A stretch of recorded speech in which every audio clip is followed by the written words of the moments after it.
Hey everyone, how are you? To those who are watching right now, thank you for taking time to be here with me tonight and this Easter weekend. It's a pleasure to be here for those who are watching this right now.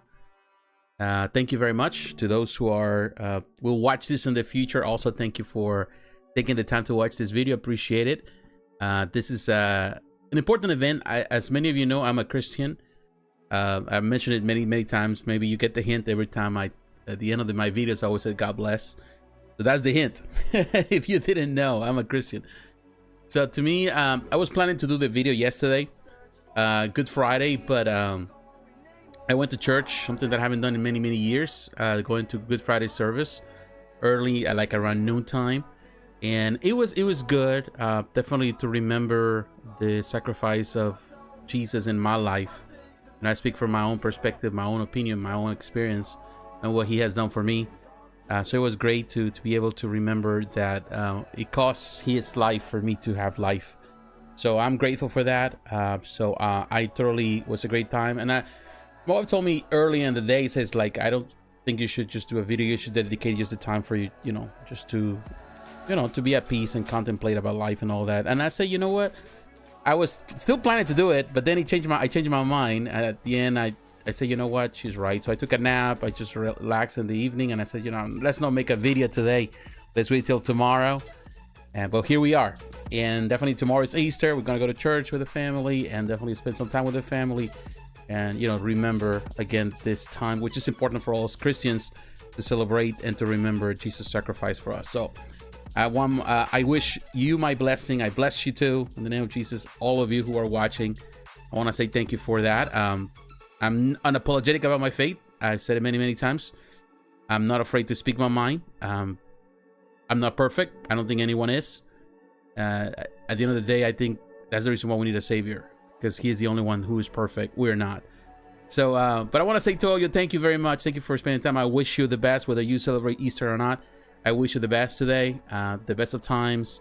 If you're working, thank you for spending time with me. I know that it's, maybe I've helped you to pass the day. If you, at home, nothing to do, you have, just resting after a long day. Maybe you went to work today and just home resting. Thank you for whatever time you spend with me, whether you watch the whole video, whether you watch just for little segments of it. As always, we segmented the video. So, it's something that I do, so that way if you need to go back and watch the video, or you need something there, you're only interested on some particular things that we talk about. If you're not a toy collector, you're a statue collector, then you can go there. If you only collect a particular company, then you go to that section. So I always make sure that the next day in the morning early, first thing I do is just to segment the video, to do this timestamp, so that way it's easier for everyone for future reference, not only for the time being for the weekend, but also for the future. You can always go back to those videos and watch them. So my friend, again, thank you very much. Again, follow me here. If you are here watching for the first time and you like what I produce, please follow me. Consider supporting this channel by doing so. Leave a like, leave a comment, let me know you're watching. That helps me to spread that message that we have here, and for this video to be pushed through the algorithm. Follow me on social media, Facebook, Twitter, and Instagram, JP Saori. That is my tag, and you can follow me there. Nowadays lately I haven't been sharing a lot of stuff there, but I still do. And consider also supporting the channel financially. You can do that through Patreon, you hear even through the video, through the super chat. Whoever helps out, really, we put into anything that you help, it goes into really produce the content, to produce better content, to do more stuff here on the channel. All right, my friends, today we have a busy day. And as long as some of you, as you come along and you say hello, all of that.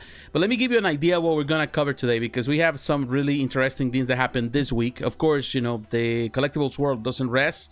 Even if there's a holiday, they still produce content. They still sell stuff. They still have pre-orders. I want to talk today on starting as always, to give you an idea. We start with action figures and move into statues. But I want to talk about Mattel today. I want to talk to the Masters of the Universe Origins. They have the cartoon collection. That is something that they've been promoting lately. They have a new wave that is on pre-order now. I want to look at them. I think they're fantastic figures. I want to talk about Marvel Legends. They have a new 3-pack for the Captain America S.H.I.E.L.D. it's really good. I really like that pack. You know, normally I don't really cover much of Marvel Legends unless I'm really surprised. I really like what I see, and definitely this is one that I really like a lot. We're gonna talk about a company called AxyToys. This company produces a lot of their own stuff. They have a figure called the Devil 112. Well, it's the scale is 112, and that is kind of like P.I.T.T, like Del Keon's creation P.I.T. And a lot of people have been talking about it. I want to look at it today. We're gonna look at the good things that what I think about it, the things that I like, the things I don't like. We're gonna look at it today. Frazetta Girls. This company, of course, this is the state of Frazetta, the great Frazetta artist. His company is now releasing figures. They release a figure this week, and we're gonna look at that figure. It's another 112 figure. Mezco Toys, they release or re-release, is a reissue of the Popeye figure that they have 5 years ago, and it's a good figure. It's definitely one of the best figures that they have done for the 112, and it's now there's another chance for those who missed out on the first release. Now you get the chance to get this re-release, which is technically the same thing. Nothing has changed with that figure. Now, also talking about another re-release is Hot Toys. They just released a Jack Sparrow. Hey, how you doing, my friend? Hello to my friends in France. Thank you, everyone.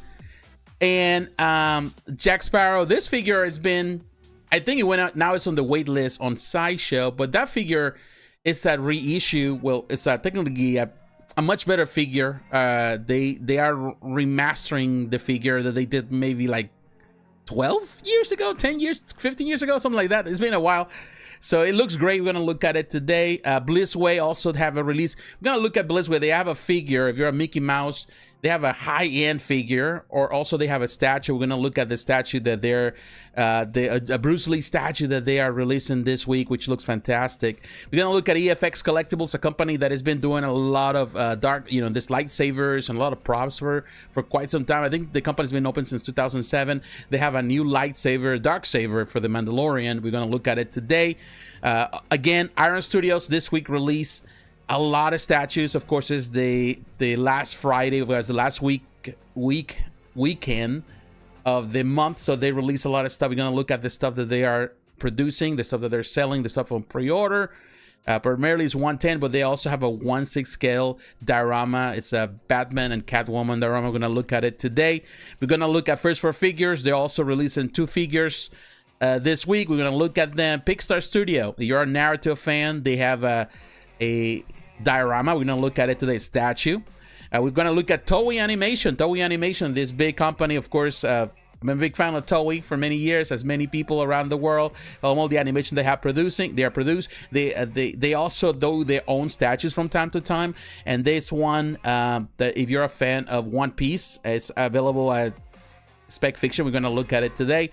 We're going to look at PCS, the releases of this week. We're going to look at Quinn Studios. They have a massive Venom versus Spider-Man statue. Eric Sosa was the sculptor of the Venom. We're going to look at it today. Prime One Studio, of course, they're releasing some really nice looking stuff. If you're a fan, we were looking for that Bane on Thrawn for quite some time, so it's now on pre-order. Infinite Statue, this Italian company, they have a Stan Laurel and Oliver Hardy statue 1/3. It's a very classy statue. We're going to look at it. And ultimately, at the end of the video, finally, we're going to look at Sideshow. Although Sideshow didn't have a pre-order per se, they have a teaser of the upcoming Wolverine Berserker Rage, which, based on the measurements, is a 1/3 scale statue. This is the first statue they're gonna go into the 1/3, as far as I know. So we're gonna look at it at the teaser, and we're gonna really talk about it and see the good and the bad. But let me go to the comments before we get into the whole video. Here, LePierre, it says right there, hi from France. Again, hello, my friend. Thank you very much. I have a buy a few months ago, my first Mezco, the White Ranger. Oh, cool. Yeah, I think Mezco, they're a good company. They do a lot of stuff, which is very more on the niche type of thing sometimes. But they do great things. I have a few El Zoro figures from One Piece. Oh, yeah. So we're going to look at it. This statue that we're looking at, Pickstar Studio, is a Zoro. No, I'm sorry, not Pickstar. Toei Animation is doing a Zoro statue, a 3 Zoro 1/6. We're going to look at it today. But I want to say to all of you, thank you very much. LePierre, thank you very much for being here, my friend. And anyone else who is watching this video, I appreciate your support. All right, let's kind of dialing the music a little bit down. so I can get into what we have to do today. So let's start first. Let's go straight to the things. Let's go to Big Bad Toy Store. This is where we're gonna look at. Normally, just for reference for those who are interested, I normally use of the things that I normally use here. I think. Let me see if I can produce this. Maybe. Let me know. Okay, you can see it now. Okay, so we use Big Bad Toy Store. I normally use Big Bad. I also use you know, Sideshow collectibles, and also use Spec Fiction. I'm in North America. Those are easier for me to find. There's other retailers, of course. If you're in Europe, there's a few retailers there that a lot of people prefer. Sideshow definitely as an international retailer, it's probably the best bet. But here you have some of the stuff that we see here. We're gonna look at it today, but we're gonna start first with the Masters of the Universe. Let me see if I can find them here on this. This is constantly changing. Right there. All right, so as you know, I'm a big fan of Masters of the Universe. I love what they've been doing with the Origin stuff, and they definitely been killing it with the Origins. Of course, they have this weird things where they have the crossover with the Teenage Mutant Ninja Turtles. Not a crazy fan of that. The Masterverse, I'm okay with it. Not necessarily I'm a big fan of it. It's more like more modernized versions of things. But what I really like is what they're really doing. They're also doing a lot of reissues of things. And if you miss out on a couple of things, this is the time to do it. Now, they have here on the cartoon collection, for example, look at this one. They have Stratus, and this is based on the cartoon. So it's different than the one they use for the toy line. And as you can see, it's $20 right now. It's going to release in the summer. I do like this Stratus. It looks great. It has different colors in comparison to the toy, or the one that is based on the original toy. I like what they have done. Has a cleaner look. I'm super glad that they did this. This is the thing. Sometimes some people would prefer the modernization to modernize some figures. I do like that Mattel has decided to go into the more retro style of things, with something that a lot of companies are doing, but also giving it a, you know, some articulation that the old ones didn't have. So they going into that feel, which in my opinion is the way to do it. So this is great. They're also reissuing Triclops. This is one that really, this is one of the ones I'm missing from this collection, from the Origins collection. Now they're gonna have a new one, which I'm going for it. If you go to the aftermarket, they're trying to sell it for a lot more. Very expensive. Triclops have always been an expensive character in any collection that has been produced. So this is based on the toy line, and of course with the modern aesthetics and all. So if you miss out, this is the time. You can order it here directly from Big Bad Toy Store. It's $20. I think it's a good price. So that is one. But of course, you see a lot of these figures that were released. You have that Orko. That's another reissue. Actually, I got this Orko at Target. It was a Target special for the 30th anniversary or 35th anniversary. Or the 4th anniversary. I don't know. I lost track of things. So I had this one. I still in the package. But if you missed out on that one, this is the time to do it. It looks great. I might get another one because I do like the packaging on that particular special one that I got from Target. So $20, not a bad thing. So yeah, definitely they're reissuing a lot of things. They got the Webster. Here you can see the Reptilax. And another one that is very cool, I'm really looking forward, is Origins Evil Lyn. And this is of course with the colors of the cartoon, which I really like what they have done on this one. Definitely, this is something that, in my opinion, is super, super cool.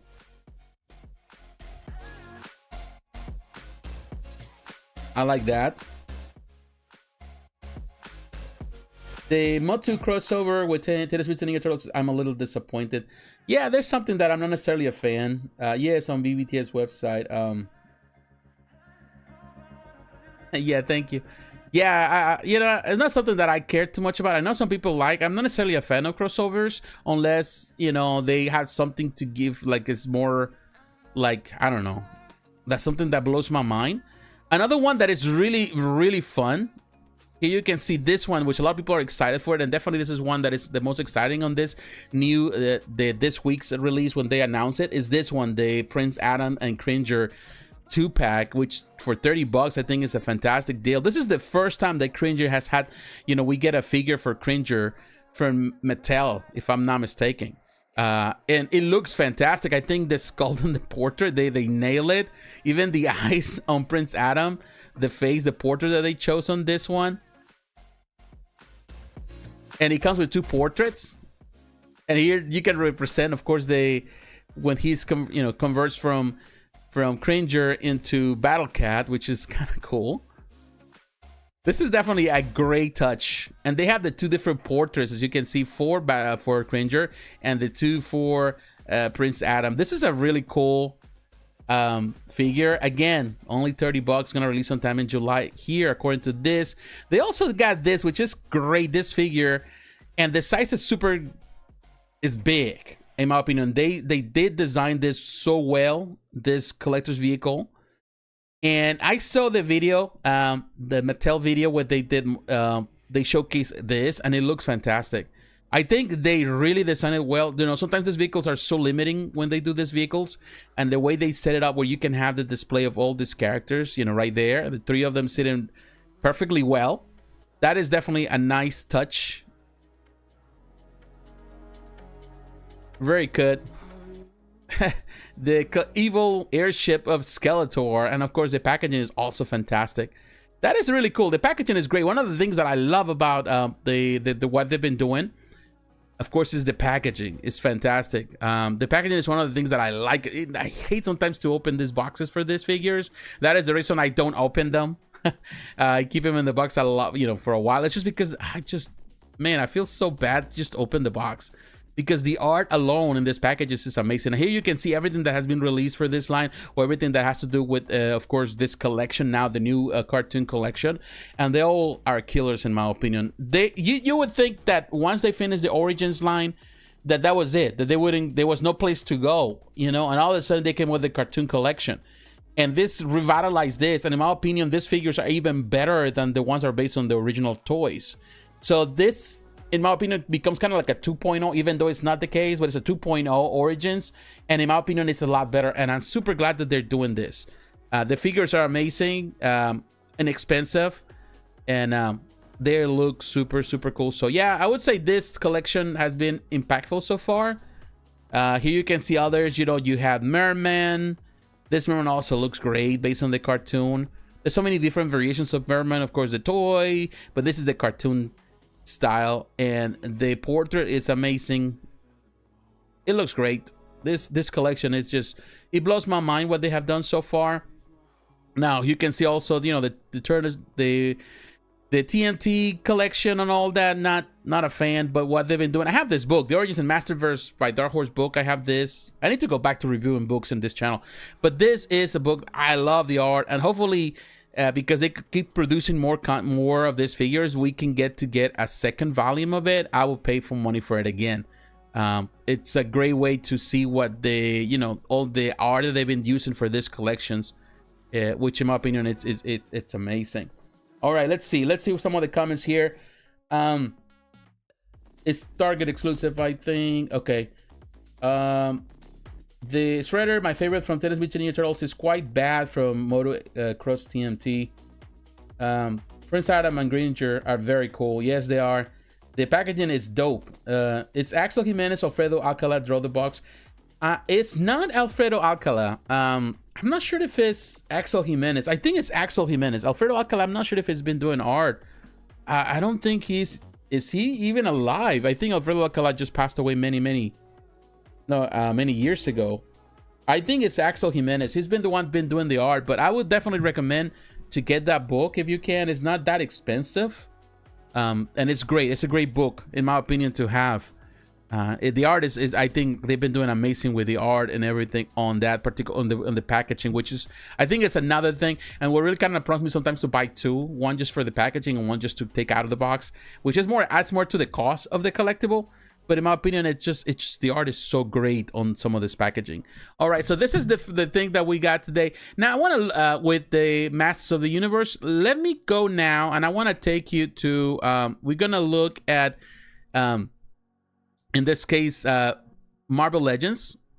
And the only thing that I want to cover with Marvel Legends today is this one, the Captain America Marvel Legends S.H.I.E.L.D. 3-pack. This is something that we already knew the hints that it was coming. But now the whole package, I think it's amazing. The 3 figures, the price, some people will dispute it that it's too expensive for these figures. I get it. But at the same time, these figures are around $25 now. So technically you're paying $25 for each figure, separate now into a package. I get it. The price is not necessarily the best thing. But what really enticed me about this figure is the, you know, like the figures themselves that you have. Let me kind of give you an idea before we go through it. Of course, this is the 6-inch. This is Marvel Legends size. Is made out of plastic. We know that. We know all that part. Now, the box content, you get Nick Fury Jr. Figure. So it also has an alternate Nick Fury Senior head, which is the classic Nick Fury, which I love it. You got the 3 pair of hands, you know, the pistols, rifle, knives, smoke effects, blast effects. You got Sharon Carter. It comes with 2 head sculpts. You got, you know, with everything else. And then Dum Dum Dugan, also with 3 pair of hands. Now, let me take you this. I love that they have the shield. And of course, this is based on the Captain America comic book by you know, Brubaker, and I think they did a really nice job with this one, in my opinion. Well, kind of, you know, it's more of the modern version because you have the you got the more I think Dugan looks like that, but of course the combination of the 2 portraits with the you know, Nick Fury Jr., which was technically kind of like it's interesting because Nick Fury Jr. was technically after the popularity of the actor, of course, portraying the character on the MCU. Then they decided to introduce him also into the comic book. So that's what they did. So it is the son of Nick Fury Sr.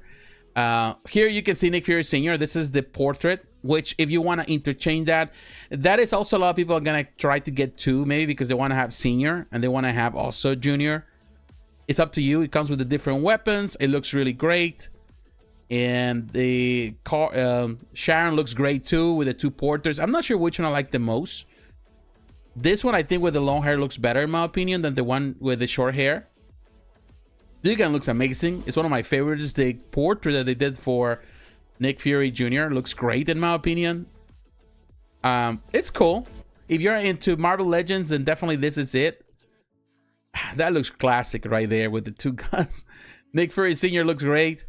Very nice portrait. I'm definitely going to add this to my Marvel Legends collection.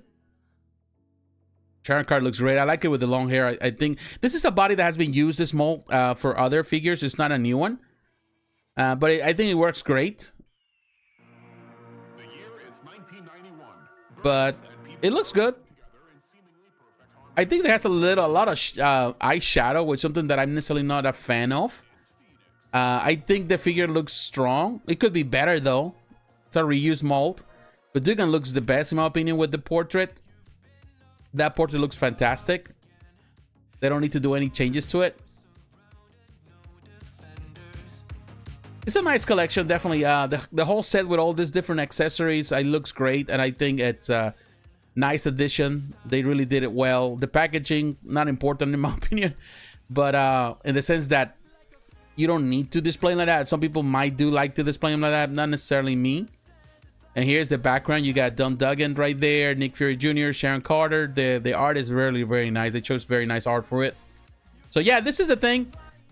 Price again, $75. But this is where we at right now with the prices with this. Necessarily not the best thing, but it is what it is. And kind of sucks in some way. But that's how we are, where we at right now. All right, let me read some of these comments here.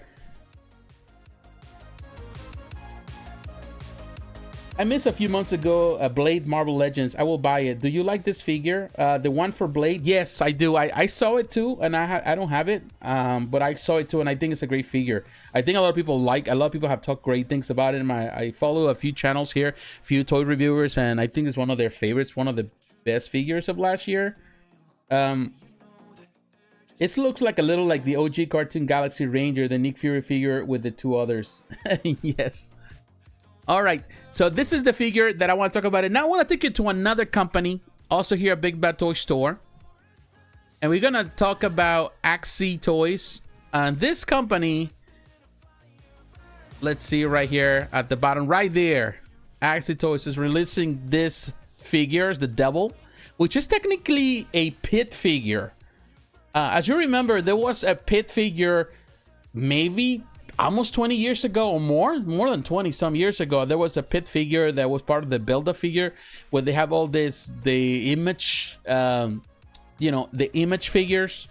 That was before Marvel Legends and all of that, and they have this Build-Up figure where, you know, you have the Super Patriot, you have the Savage Dragon, you name it, but the figure that they want you to build is the, you know, the P.I.T.T figure.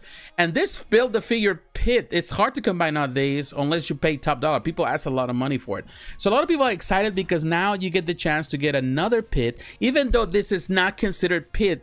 because they're not paying any type of royalties to Del Keons because he's the creator of the P.I.T. They call it the Devil.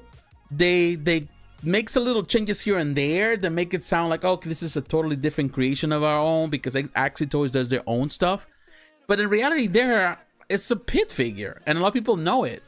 And in some way, a lot of people are divided, and I kind of feel that way too, because I feel like, okay, now you're copying the style of someone's art to create your own figure when you should be paying royalties to that. And I'm sure that Del Keon is not going to ask you for a lot of money, although, you know, he's very quiet nowadays, but that's his creation in the end, which in so many ways it was a rough.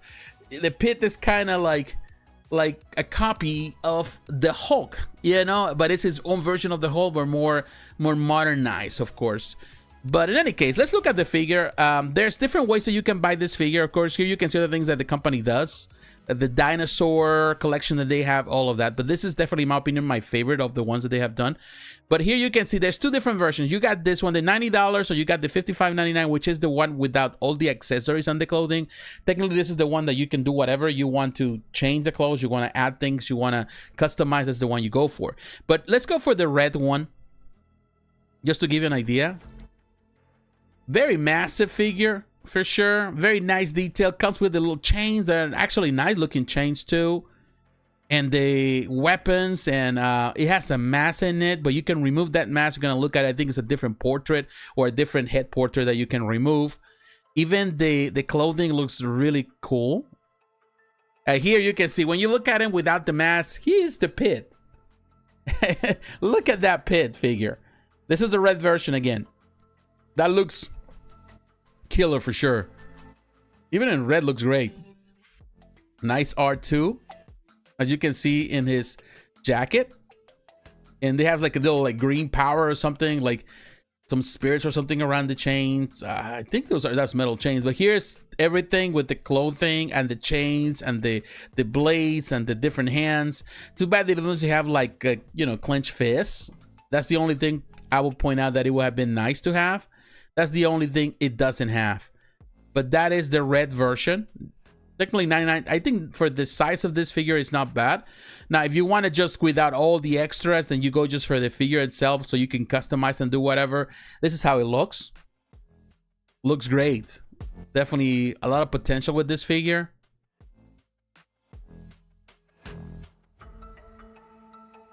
And that you can see the hands right there. Very cool. But I still think that the other one, at this point, just get for the other one, you still get. But yeah, if you want just to customize one, then go for it. Now, this is the one that perhaps a lot of people, you know, the red looks great, but I think this is the one that looks more like the P.I.T. and definitely the one that a lot of people are going to love the most. Here you can see. This one is very nice looking too. Nice paint job as well. So far, I've seen of course, the reviews of the figures that they have released with the dinosaur collection that they have. And people have always been impressed. Oh, I can see now that actually even the back of the jacket is different for the two different versions. That's kind of cool. Here you can see everything that comes with it. Actually, I like the jacket on the red one more than this one. At least the patch in the back. Or you can go again for the gray version, just a regular. Very nice figure. Really massive. But yeah, it's the P.I.T. No doubt about it. But they've been promoting it and they selling it, and it seems like people are really excited for it. 112 devil figure made out of plastic, all of that. Just to give you an idea of what AxyToys does and what this company's been producing. Again, you can see this dinosaur, Battlefield, Carnotaurus. These are dinosaurs, warrior figures that they've been selling, and people have been they've been loving, and Definitely excited to see the quality of these figures. They're great. So if they continue with the quality that they've been doing with these figures, and definitely this devil figure is going to be up there too as well. So yeah, this is AxyToys. Pay attention to them. Really cool to see what they are producing here. All right, let me see if there's any comments.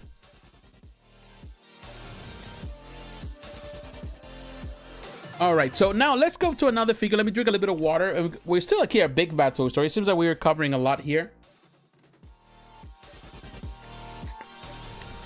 I'm gonna take you now to look at here. Let me go back to the center. We're gonna look at Frazetta Girls. Frazetta, the company right there, Fire and Ice Teegra. Now, Frazetta Girls, this company, I think this is the second figure that they have released. The first one was this figure right here, Dark Wolf. Sold out. Very nice figure. I think I got the opportunity to talk about this one when it was released, or when it went to pre-order sometime, you know, some time ago. Looks great. Nice little figure.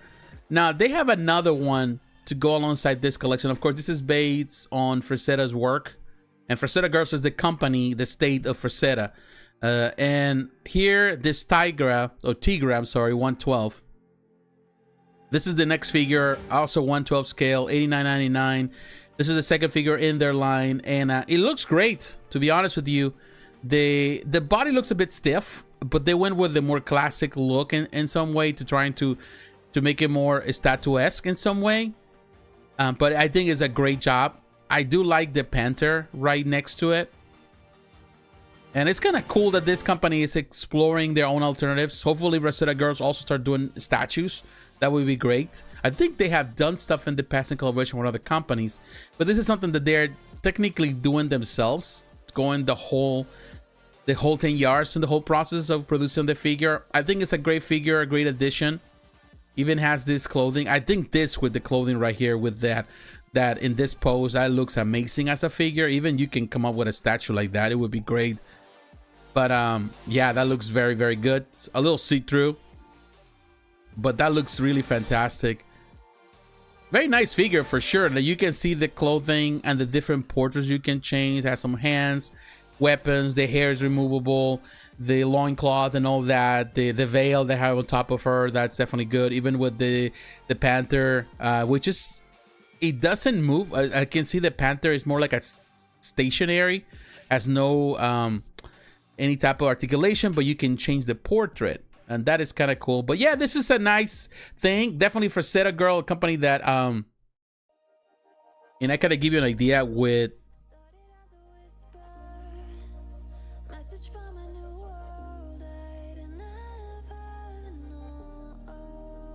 maybe we can look at Frazetta, Frank Frazetta's Frazetta Girls. That's the, you know, this is on Instagram.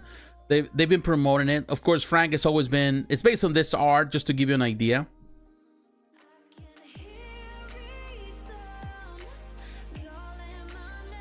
This animation by Frank. Yeah, Frank is definitely one of the most inspired artists, and definitely one of the has inspired so many artists and many sculptors in the industry.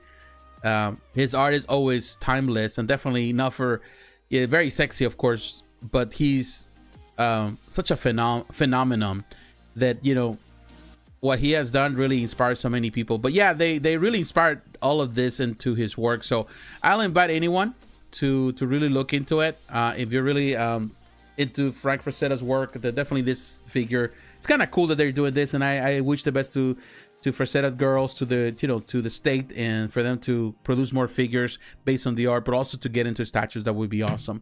All right, my friends, so we move in from this. Let me take you now. We're gonna look at Mezco toys. Definitely we're moving quickly here. Thank you to those who are watching right now. Appreciate it, my friends.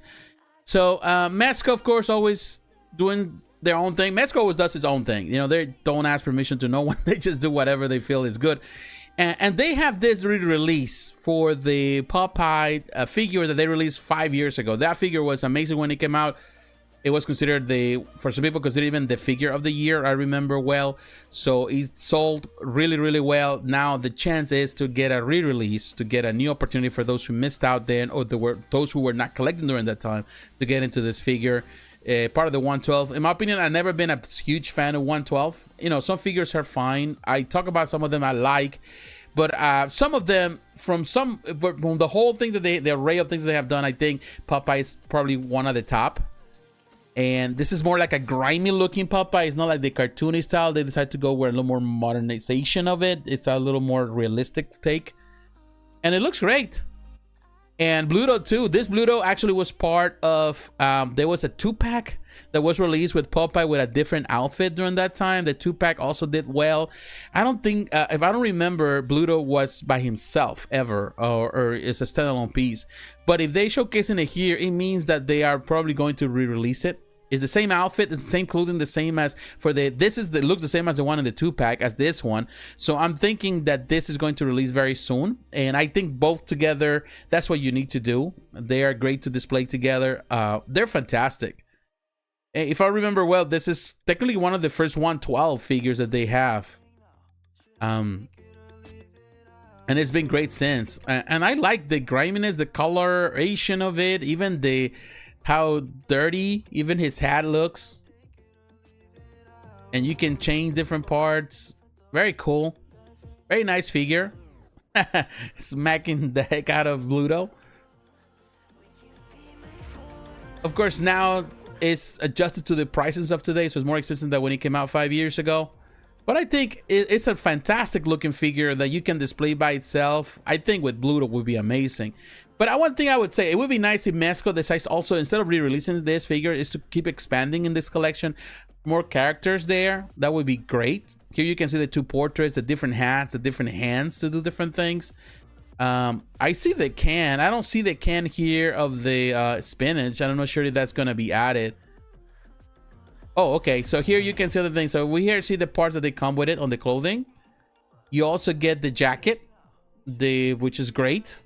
The coat. Okay, here's the other parts. You got all the pipes. 6 different pipes. Great.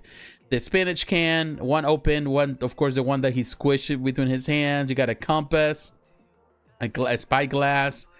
The base, I think, is great. And of course, the duffel bag. That is cool. So yeah, this is the thing. If you missed out on the original, then this is the time to do it. And I'm sure that Bluto will come after. This is going to release sometime in November, according to this. Great. I think $95 is a great price for this figure as a whole, with all the things that come with it. So yeah, definitely Mezco Toys doing something great this time around. Yeah, I like it too. It says the Mass Comics version from Mezco also is dope. Do you agree? Yeah, I do. I see. Like just kind of give an idea right there. When you look at the collection with Mezco, the Popeye. Let's see. Yeah, I seen the cartoon collection. I like it too. It's more based, of course. Here you can see, and Boss Fight 2 Studios doing some great stuff too with their figures too. They're going into the more classic look. But yeah, here you can see the 5-point deluxe box set. This is one based on the classic cartoon here. That one was great. I always like this one. This whole set is amazing in my opinion. And it's on sale right now at for $34.99. It's a great price. It's not a big figure set, but it's very cool. But this other company, maybe one day we get a chance to talk about Boss Fight Studio. They are really releasing this Popeye figures. But yeah, the cartoon, even Cartoon Kingdom is doing the statues, which look amazing. So that there is like lately I've seen that there's a lot of figures that they're coming from Mezco, or I'm sorry, no, Mezco for Popeye. There's a lot of things that are coming. A lot of companies are doing. I think there is a demand for this type of collection, so we'll see what happens. But yeah, I think this is great. They're great. And I love Popeye. I grew up watching the cartoon. So to me, it's always been, it's a classic character that deserves a lot of respect. The mask. Okay. All right, there. Okay, a lot of accessories with Mezco. Yeah, they do. That's another thing, great thing about Mezco. And sometimes people miss that and they say, well, I can get this figure for this amount for this other company. But at the same time, Mezco, one thing I would say, yeah, I not necessarily agree with the prices on the figures, but at least they sweeten, they soften the blow because they give you so many accessories that otherwise you would not get. So I think that it kind of evens things out in the end, because it's that, or you're gonna have to get like accessories on the aftermarket, and that adds up too quickly when you start buying, unless you can build your own. So ultimately you get the whole package with everything you need, and just to do a nice display. So yeah, it makes sense. Yeah, so we'll see. So that's great. I think Mezco is doing really amazing stuff. And let me see, like when you mentioned in Mezco, let's see what is it that we have at Mezco Toys. Let me go to the website. Here you can see Popeye looking really nice. Yeah. Yeah, there are a lot of things. Like this one, it's so expensive, this Fantastic Four, but it comes with so many extras. You're like, man, it's hard to not think about it. I still think it's expensive, but I do think that, you know, at least you get so much stuff with it. Here you can see this crow for $100. That's a nice figure too. Yeah, so yeah, Mezco definitely, we talked about last week about the statue, this Static 6, Conan the Barbarian looks fantastic. So yeah, I would say that Mezco is definitely doing its thing, and kudos to them for doing that. All right, so let me take you now to Sideshow. And I want to take you to Sideshow because I want to cover the next thing here. And I want to talk about this figure that a lot of people are super excited, another reissue. And this one now on the wait list, only the Artisan Edition, which is the most expensive. There's 2 editions they have, or 3 editions. They got the Artisan Edition, which is the one with everything, if I'm not mistaken. They got the Deluxe version, which is also available on pre-order. And they got the Collector's Edition, which is this the cheaper one, if you can call it that. So these 2 are available. The Artisan Edition, it's not. It's on the wait list. It's limited to 4,000 pieces. Let me kind of give you an idea. I think this was around 400 or some, almost 500 when it came out. I don't remember well. But here you can see this one sold out quickly. Like it was completely gone. As soon as it went out, people were waiting on it. Like I mentioned early, this figure, Jack Sparrow, or at least the original, came out many, many years ago. And it's a hard to come by figure. People love it. It's one of the best figures that Hot Toys has ever produced. And definitely, of course, you know, you're talking about Johnny Depp's popularity at the Pirates of the Caribbean. They really kind of catapulted the whole thing, you know, and people love him. And of course, Johnny Depp, we haven't had Pirates of the Caribbean for all the legal reasons, so everything you can talk about. And ultimately, we know recently this week, I think they were talking about, they were saying that Johnny Depp is going to reprise his role in a new movie, which is going to kind of start again the franchise, but it's not going to be him as the main character. I think that's what I heard. Don't quote me on that. That's the things that I heard and hearing, but he's gonna be part of it. We'll see. But in any case, this is a great figure with a lot of different pluses. They did wool hair implantation. They changed the hair. If I'm not mistaken, the original, I'm not sure if it had real hair. They used more of I think it's been so long. I'm not sure if it was just like sculpted hair. But here they're going with, or it was maybe some of this, but this is much better material. Supposedly is wool hair. So it has a great look. Also the eyes. Now this particular version comes, of course, with this, you know, with the wheel, the steering wheel thing. I forgot how they call it on the ships, but it looks great. It has a light up feature, as you can see also. But it has different portraits. You can post the eyes, which in my opinion looks amazing. And you can come up with all the weird poses you can think of. And just represent Johnny Depp as he was in the film. It looks great, no doubt about it. Yeah, and definitely this is the one that, you know, like if you want to have the whole thing, then by all means go for that. But look at that with all the weapons. It has the lantern right there too. That more than likely has the light up feature. They use the little small batteries that they use for the light up features. Very nice figure. Great detail, man. This definitely, it surpasses the original that they have. And the hair, that's another thing. I think it's such a great figure with so much detail. And I would say Hot Toys still at the top of the game. Of course, we do talk about a couple of companies right now, J&D, Queen Studios, doing a lot of these figures and doing amazing with in-art. But Hot Toys still, for the price, they still do amazing work. They're still kings of the hill. Here's the base, of course. The base is cool. Some people might say, you know what, I don't need the base, that they can go for something else. But the Artisan Edition, of course, comes... The particular thing with the Artisan Edition, of course, is the fact that you have this hair. You got the rooted hair, you can call it that, the wool hair. You also have, of course, the different base, but the other version will also have the other thing. So we're going to look at that today. Also, we're going to look next. Let's look at the deluxe version now. Here you can see this one. Actually, it has the deluxe version also. Come to think of it, it does have pretty much the same thing, the same base. Now I come look at it. It's the same base. And it seems that the clothing is still the same.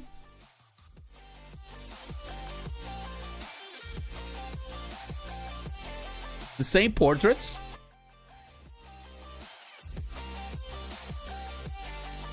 Man, I like it that they have the mobile. The eyes are kind of great. Make it look so realistic. This figure looks so realistic because of it. Look at that.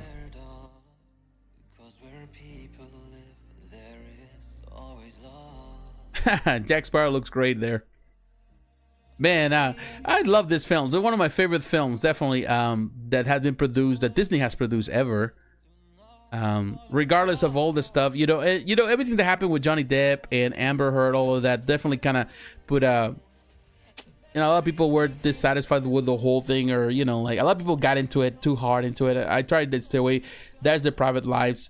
I feel that even Johnny Depp, some of the things that Johnny Depp did, or the things that he said, or the things that were happened through the whole ordeal there, I didn't like about Johnny Depp.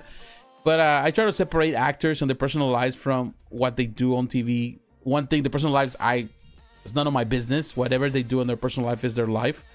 But what they do, I applaud them for what they do, as their job is to be actors, and that's what they do. And he's a phenomenal actor. He's always been. And here you can see the deluxe version comes with the base. That's the difference. But it has interchangeable face sculpts with separate rolling eyeballs. So technically it's the same thing. Now, this is the thing that gets me. This is technique. I don't see no difference here.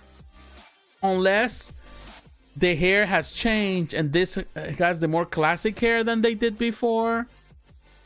Or that's sculpted. Which that could be too. Is that a sculpted head? Now let me look at the notes here just to give a detail.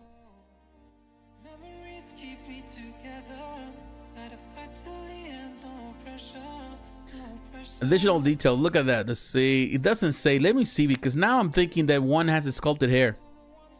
The deluxe version includes an outward environment diorama base meticulously crafted to resemble a segment of the Black Pearl into a treasure chest for your immersive display.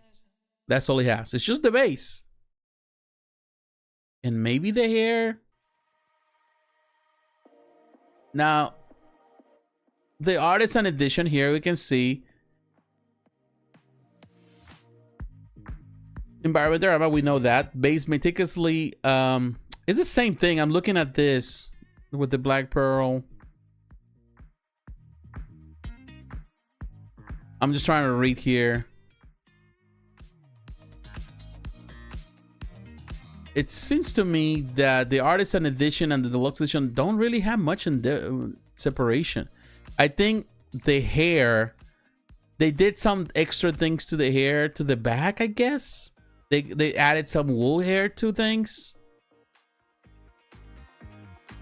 So it's just the addition. Okay, so this parts of the hair, there's little additions to wool hairs added to the front. These things are here, like the little, I forgot what they call them. Yeah, the little lines of hair. It's pretty much the same. I think these are okay. These are made out maybe out of like plastic, perhaps, or maybe like sculpted, while the other ones are actually actual hair. or something in some areas. Some of those wool parts are actual hair while the others are not. Okay, that's what it is. I would say on display doesn't really matter. So definitely the deluxe version perhaps is a better deal if you missed out on the artist, and you don't have to feel bad, because definitely the deluxe version is technically the same thing. You know, I don't know, it doesn't really add much of a difference in some way when things are on display. Now let's look at the collector's edition. The collector's edition technically is everything except the base. Everything else, yeah, it's the same figure as the deluxe without the... Actually, the base is the same. Man, something is quite wrong here.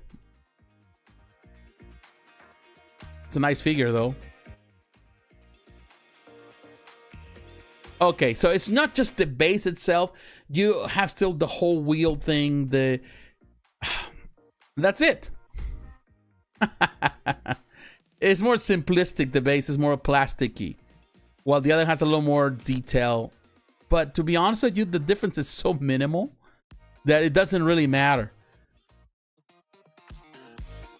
You technically are getting almost the same figure regardless. Oh, this one comes with the little ship. Was the other one the same? I don't think the other... I didn't see that.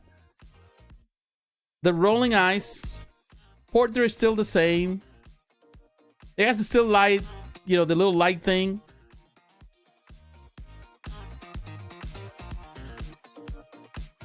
Yeah. I would say that in the end, it's just a matter of personal choice. Which one you think, which one you can afford. To be honest with you, now they're looking at all of them together, I would say that no one is better than the other one. $290 for the collector's edition for the regular one is more than enough. I think that's just perfect.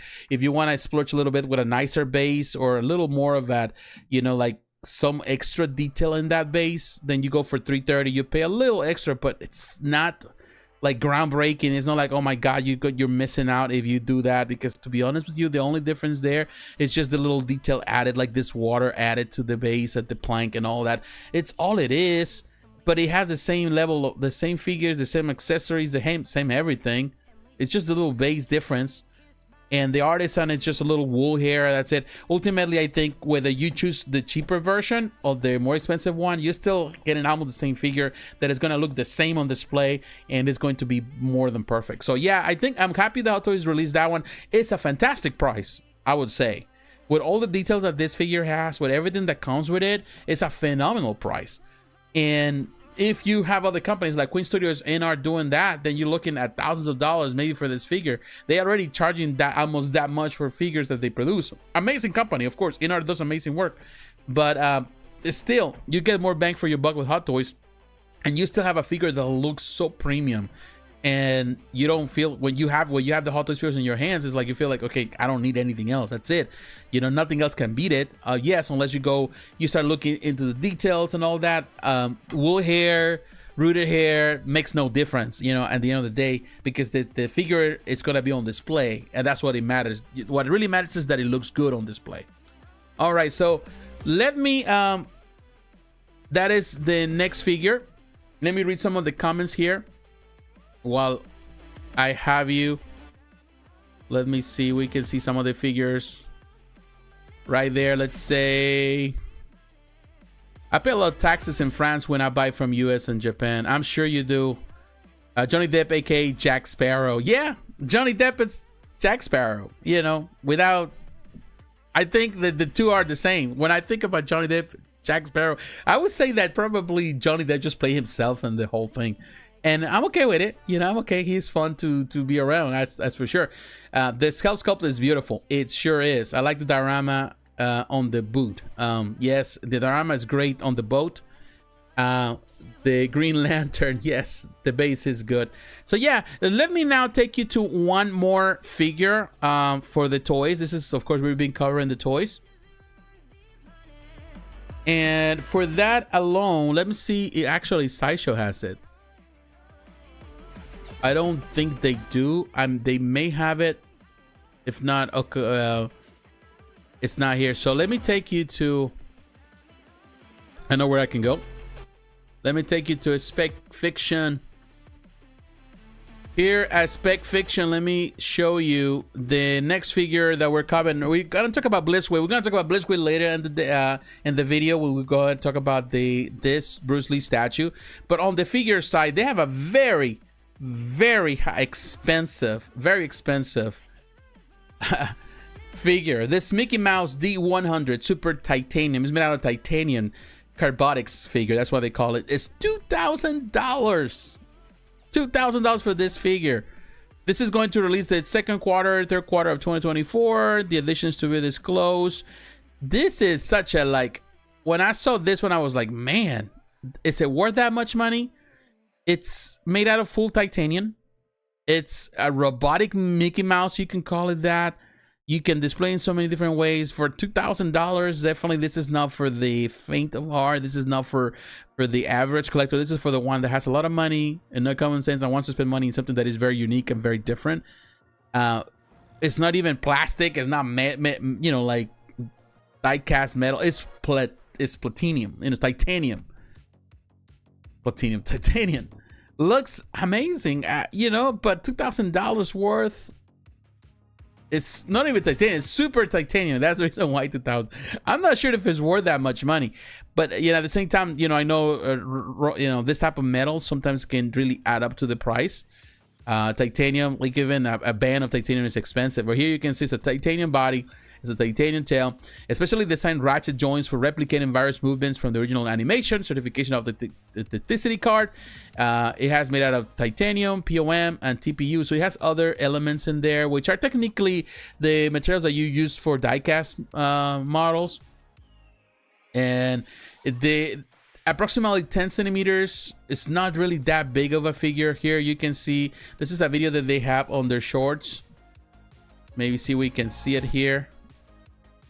I don't know if you can see that video.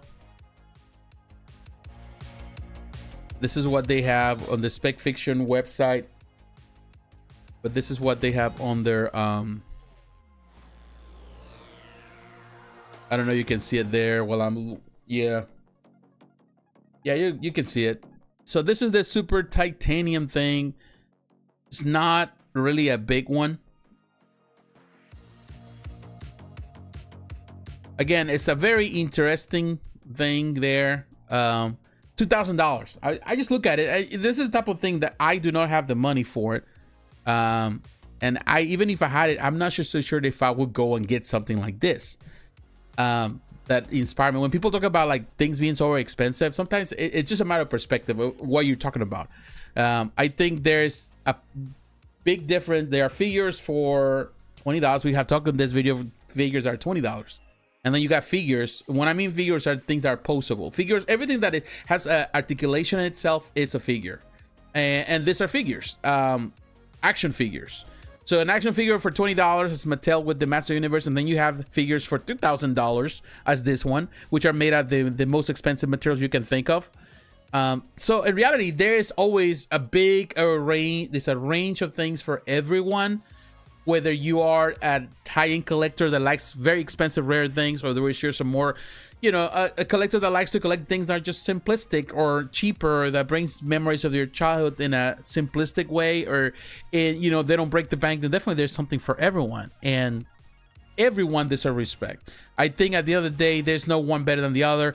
It's just in the heart of the collector. You know, whatever you like to collect, you collect. And if some people love this for $2,000, by all means, more power to them. There's nothing wrong with the price, you know, if you're willing to pay for that type of thing. The materials is expensive just to produce. All right, so we look at that one. So now let me take you now. I want to take you to, and you can actually hear in Spec Fiction, we can look at it. But I am going to take you to Sideshow. We're going to go back to Sideshow because I want to take you to another collectible that went on pre-order this week, and this is EFX Collectibles. This company's been doing a lot of prop replicas for a long time. This company, they produced the Darksaber. There were different variations of this one. Let me see if I can take you to EFX Collectibles website just to give you an idea.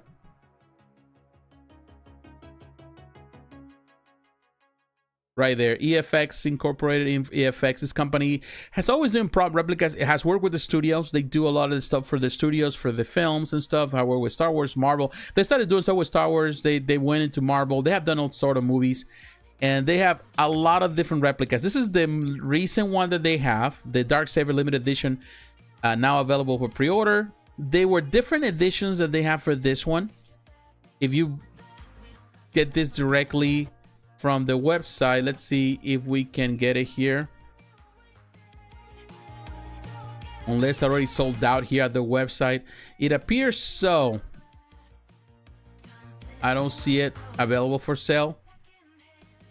So you were able to get it here directly, if I'm not mistaken, but it appears that not anymore. Here you can see, because this is the one that we were talking about. All right, so we're going through the this one. Again, they have two different versions, if I'm not mistaken. One that has a little more high-end, I think has some other couple things, a signature, all that kind of thing. But if you want to go for the regular one that you can find in other retailers, then you can come here. Limited to only 500 pieces. If you are into of course, the Ahsoka and you like the Darksaber, here is the replica of it. I've never been a huge fan of replicas per se. I do like some of them. There's a big fan base out there that love anything, but there's the helmets, the of all the Mandalorians. They like stuff like that. The troopers, they like the sabers, the weapons. There's a lot of fans out there. I have a lot of friends that they like to collect these things. And $605 is not bad. I think the base is very simple for what it is. So it's not for everyone. But this gives you an idea. This is what I'm gonna give you an idea of what company does, just to give you an idea. They have like this, for example, the Scout Trooper helmet. You get the Mandalorian helmet, a Darth Vader helmet. These are definitely great prices. This is on pre-order right now, $354. But you also have, of course, all the different sabers, lightsabers that you can think of. You got the Mythosaur pendant for the Mandalorian for $100 on pre-order. The different versions, the Ahsoka Tano lightsabers, I love those because they're definitely look like samurai swords. The Darksaber, the Luke Skywalker lightsaber, this is a classic, definitely $590. I think it's a great price. The Ahsoka Tano, they are like almost $1,000, but of course there's two different pieces. And here you have the armor. These are on the wait list, as you can see. The Bo-Katan helmet, the Mandalorian helmet for season 2, and the armor helmet. So yeah, I would say EFX, a great company, always producing these props. And this is the new edition now. The Darksaber, definitely worth checking out. If you are into the EFX and you are into props, then definitely this is a good company to look, always to pay attention to what they do. All right, so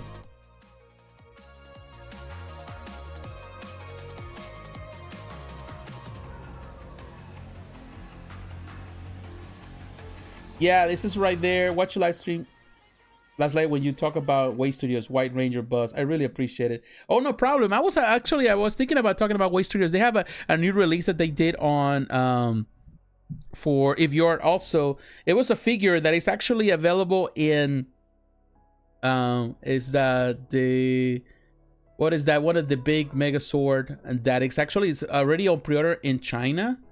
But I was expecting for Spec Fiction to have it this week.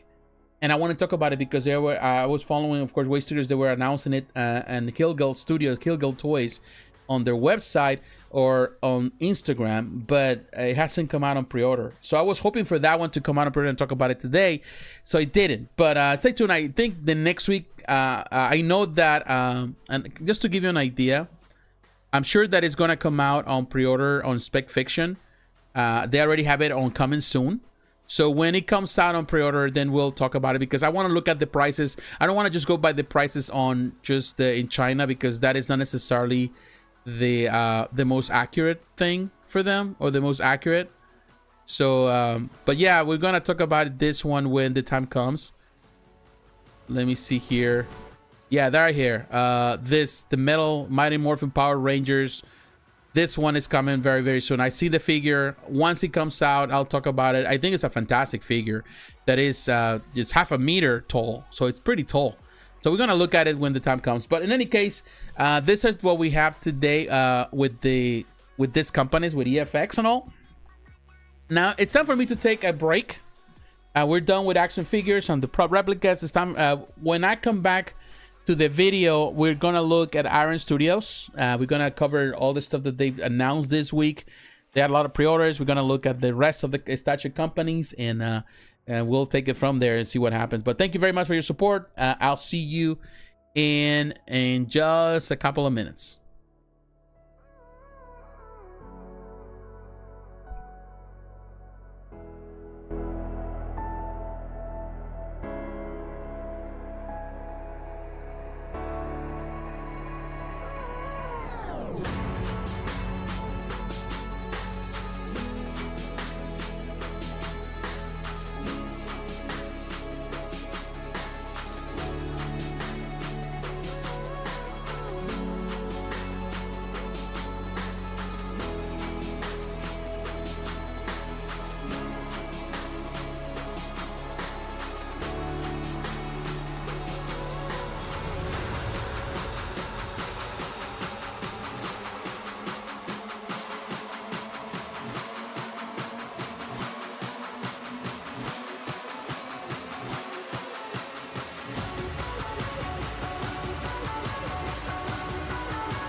Entombed in my mind, can't seem to break away. Lost in time, thinking about better days. Do you ever get used to the pain? 'Cause I don't know if I can do this again. Now you got me wondering why you let me die alone inside. I died for you, I cried for you, I tried for you. Tell me why you left me bleeding. I died for you, I cried for you, I tried for you. Tell me why you left me bleeding.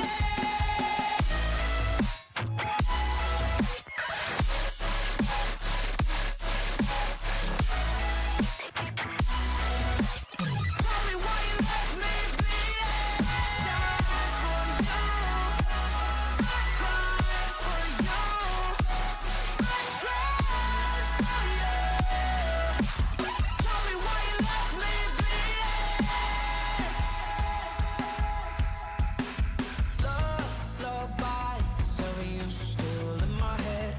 Someone save me. Bloodshot eyes, can't sleep, I'm rotting in my bed. Even the drugs don't faze me. I don't think you understand. I gave you everything I had when this shit go wrong, and now you got me wondering why you let me die alone inside. I died for you, I cried for you, I tried for you. Tell me why you left me bleeding. I died for you, I cried for you, I tried for you. Tell me why you left me bleeding.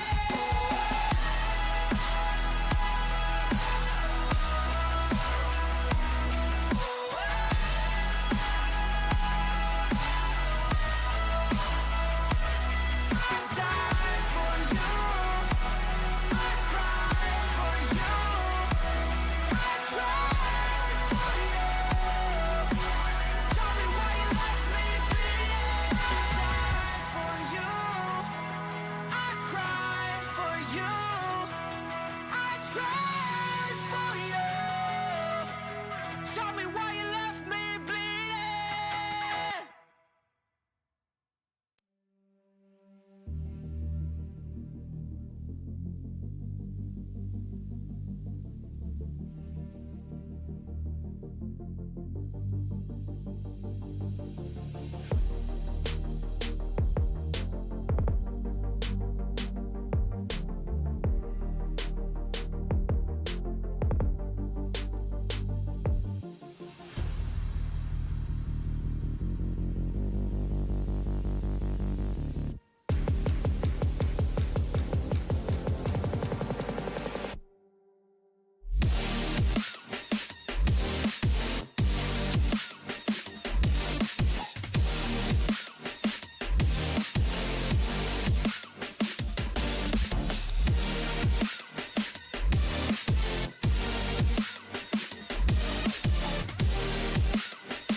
All right, I'm back. Thank you very much for the time. And I want to say here, late night trip. How you doing, my friend? Easter weekend.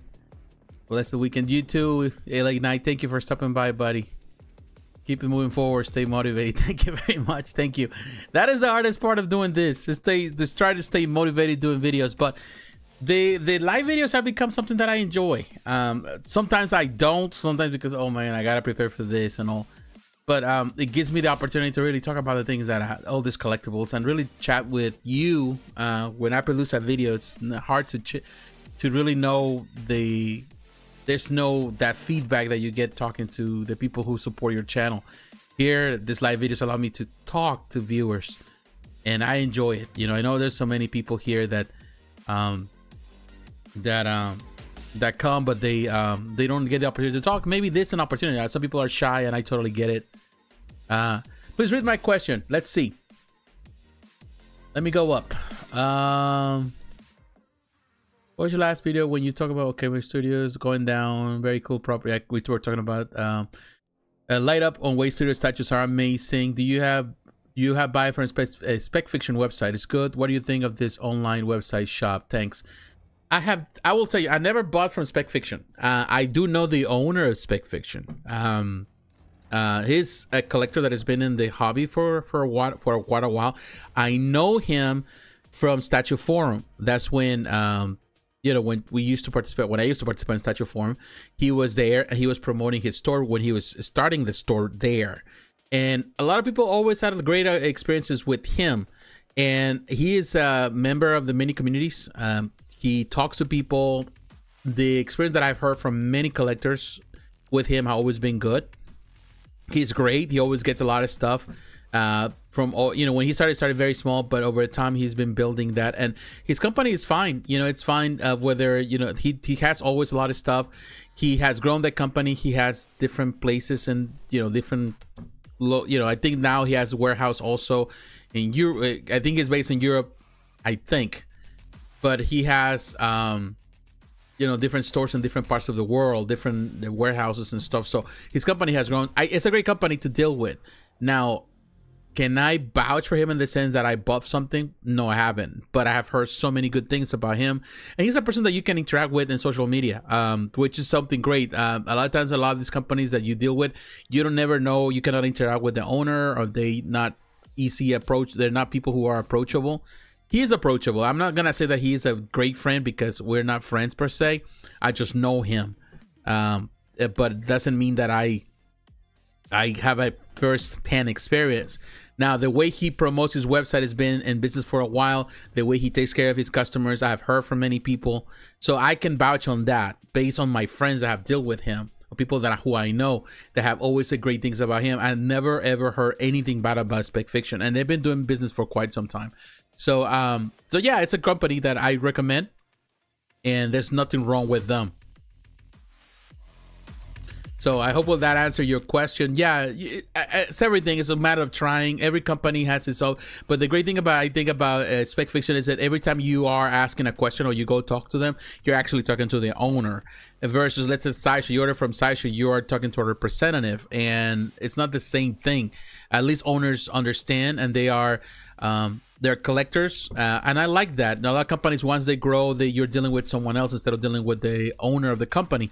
Because, companies grow and, you get employees to do that type of work. But S.H.I.E.L.D definitely is like you calling to a calling center, technically, in some way. When you talk to someone there. And some people are there great. Some others, not so much.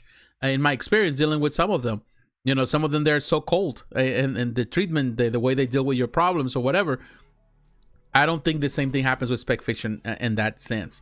So yeah, and they have a relationship with a lot of companies. So yeah, I'm not paid by Spec Fiction, but I use their website a lot because, they do have a lot of products that they go out right away on sale. So definitely it's a company that, it's selling stuff and it's selling stuff well. All right. Now, besides that little introduction or talking about them, let's move now to Iron Studios. I want to cover them today. Definitely, I used to miss when Iron Studios would release stuff weekly instead of doing what they do now. But, everyone is different.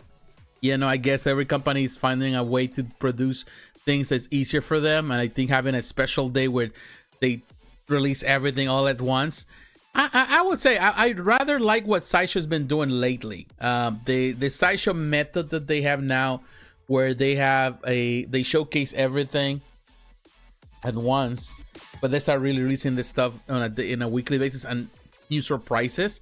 It's been doing great. I think this year has been amazing for S.H.I.E.L.D just because they're releasing stuff and they're teasing stuff, and they have something almost every week, and that's great. In Iron Studios, I miss what Iron Studios was on a weekly basis.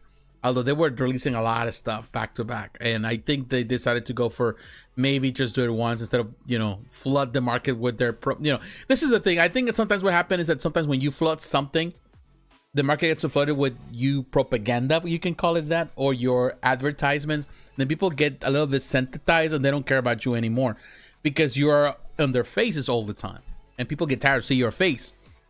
So sometimes it's better to kind of step back a little bit, and maybe that's what Iron Studios has been doing by just doing it once a month.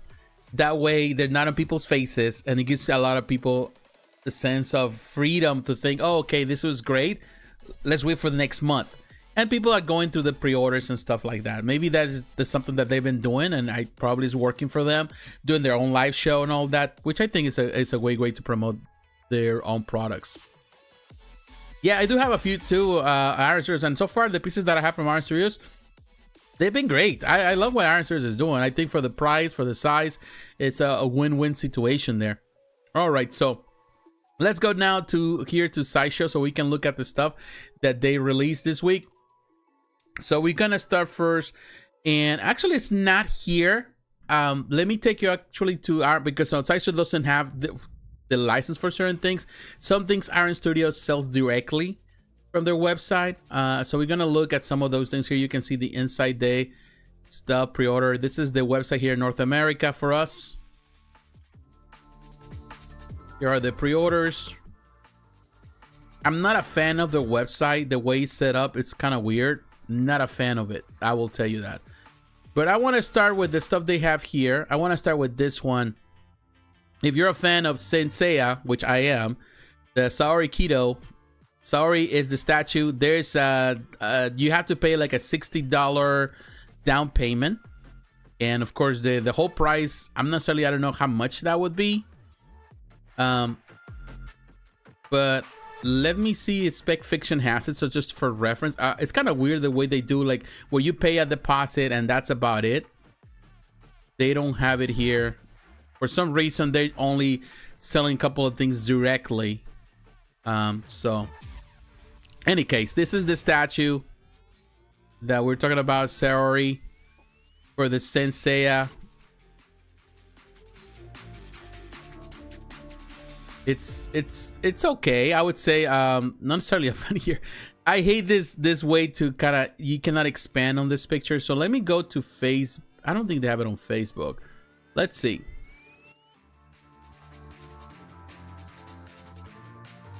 That's my thing with them, that I wish.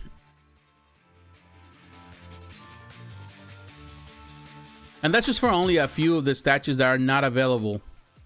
And I don't think they have it here either. I don't know.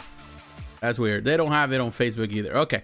So let's try to kind of optimize it here. This is of course their Seiya collection that they've been selling, and I think that it's great for the price. Fantastic 110. I think other companies are doing better representations or renditions of Seiya on the 1/6 side. You know, there's a lot of Queen Studios. There's many other companies. I've talked about it several times. I think if you're looking for something smaller in scale, cheaper in the end, definitely the 110 is a better choice. And I think Iron Sword is a company that has proven that they will start a line and they will finish the line. So now you have Saori. It looks great. Not necessarily a fan of the way she's standing there. At first I was like, I don't know why they did this poster like this. It makes no sense. But then I realized they trying to then it kind of hit me, because she's going to be, they're trying to make a display, a diorama with the other Cavaliers, the other members of the knights, the other knights. And when they have the knights, of course, they're gonna be around her, and of course they got the boxes where they carry their own armors. So that's what they're really doing there. That's kind of cool concept. So she's gonna be in the center of things. So yeah, I think that is an interesting, but as a standalone piece, it's not gonna look that great if you want to have it. But in any case, if you're already getting this, it's because you're getting the others.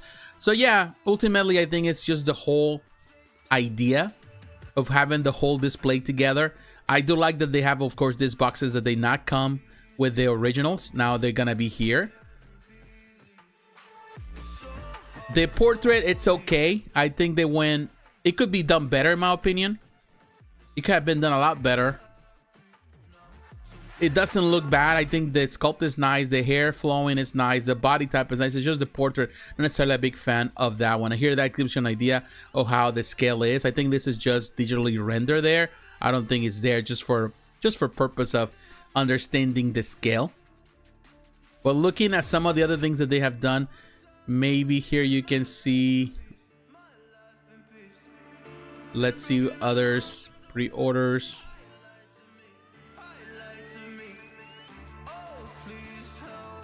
Maybe we can see the franchise. Just to give you an idea, right there, Seiya. Well, they only have her.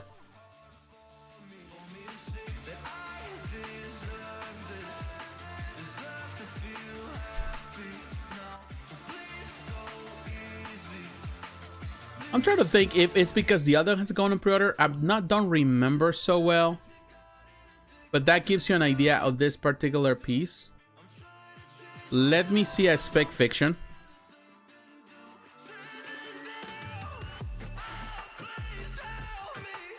I'm gonna use this just for reference.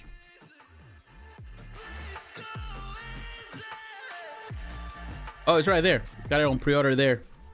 Kinda missed it. So they do have it here as spec fiction. For $2.99. Interesting price. Not bad.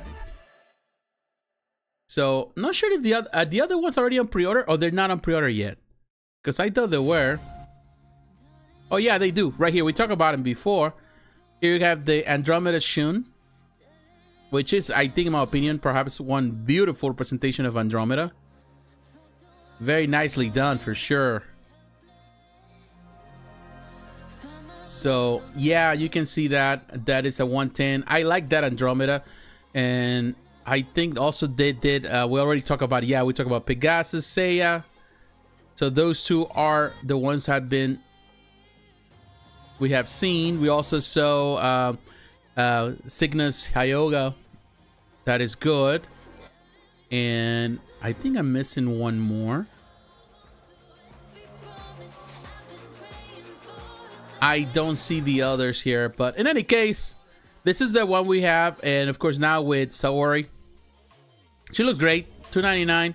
Again, the portrait is not necessarily I'm a fan of, but the sculpt is nice, and the concept at the end, at first I was a little bit like, okay, I don't get it, but now I can see it, what they're trying to make it all surround her, and I think it's better. Maybe she's too tall there, that's the only thing, but perhaps it's because they wanted to shine like that, as sometimes you saw on the animation, so that she was behind her, maybe based on the intro of the I don't remember parts of the intro. I think she's in the background, in that amazing animated series.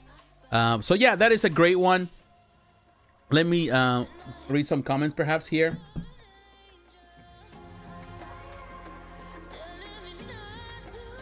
Let's see. Sensei and Axel the Circus is very popular in France. I was a big fan since I was a kid, and I see the OG cartoon and TV show. Okay, let's read some of this stuff before. It says, I have a few areas. For example, Back to the Future DeLorean with Duck and Marty McFly is too expensive. It's a shame. It is expensive, and to be honest, it shouldn't have been that expensive, in my opinion. I'm actually getting a 110 die-cast model of it very soon, and that is cost me a lot less than half of what they're paying, like a third of what they're asking for that statue, and it's a die-cast model with everything, with light-up features and everything from Toei, and it's coming sometime this year. All I have to do is just get figures from NECA, and I'm well served. I don't need the statue. And here you can see now the best statue is Sensei's brand called Zodiacos. Yeah, Zodiacos is a great company. I cover here some of the stuff. I do like some of the stuff they do, but I do like what Queen Studios is kind of building. That is another one too. Amazing job they have done. Yeah, they have done really amazing work.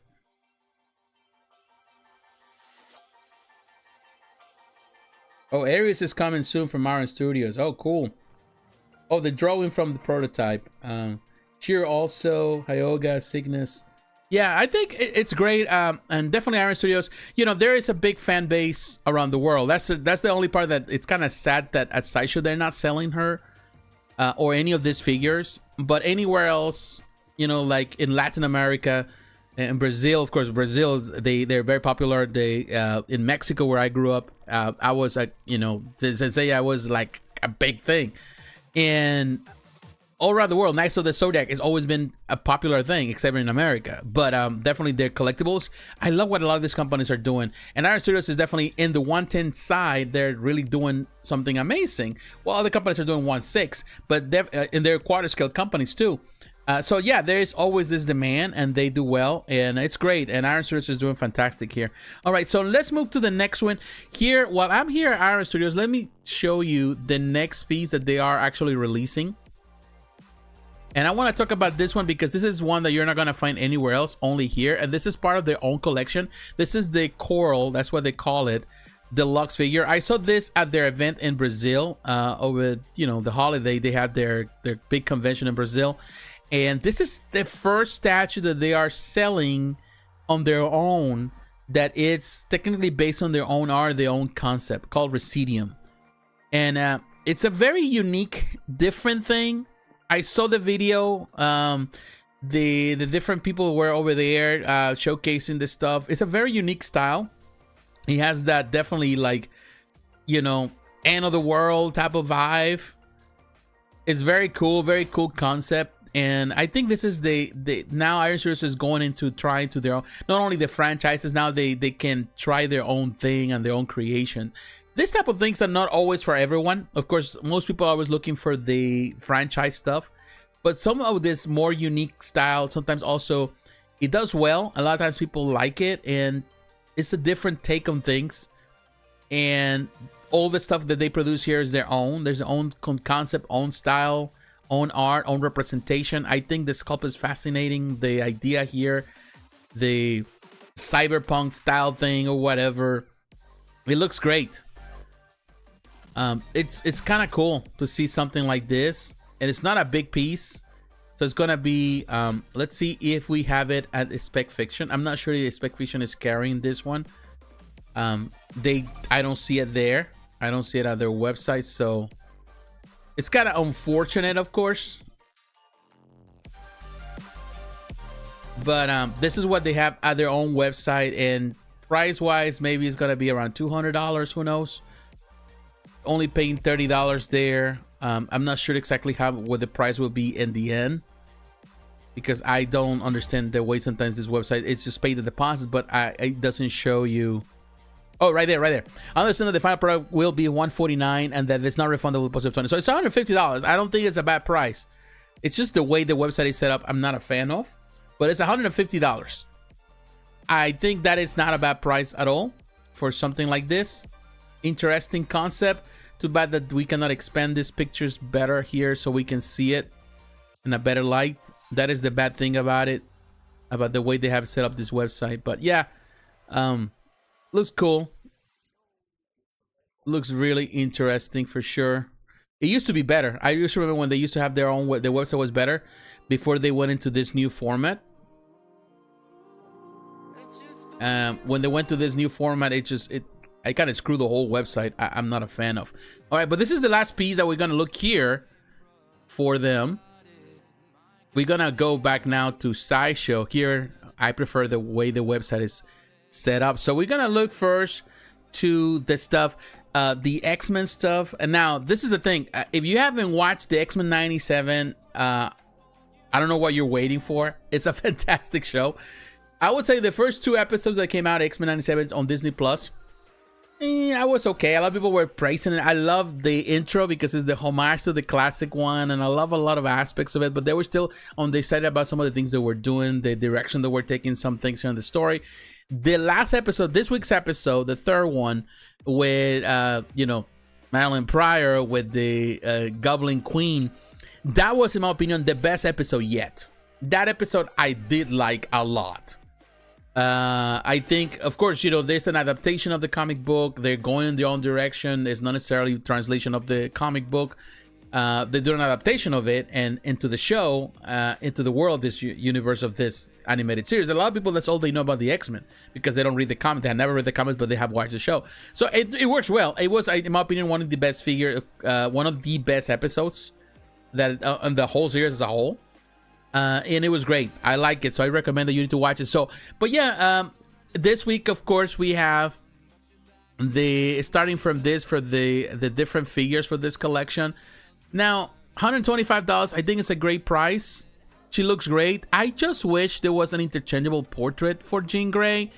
I'm not necessarily a big fan of the cell shading that they're using for this collection.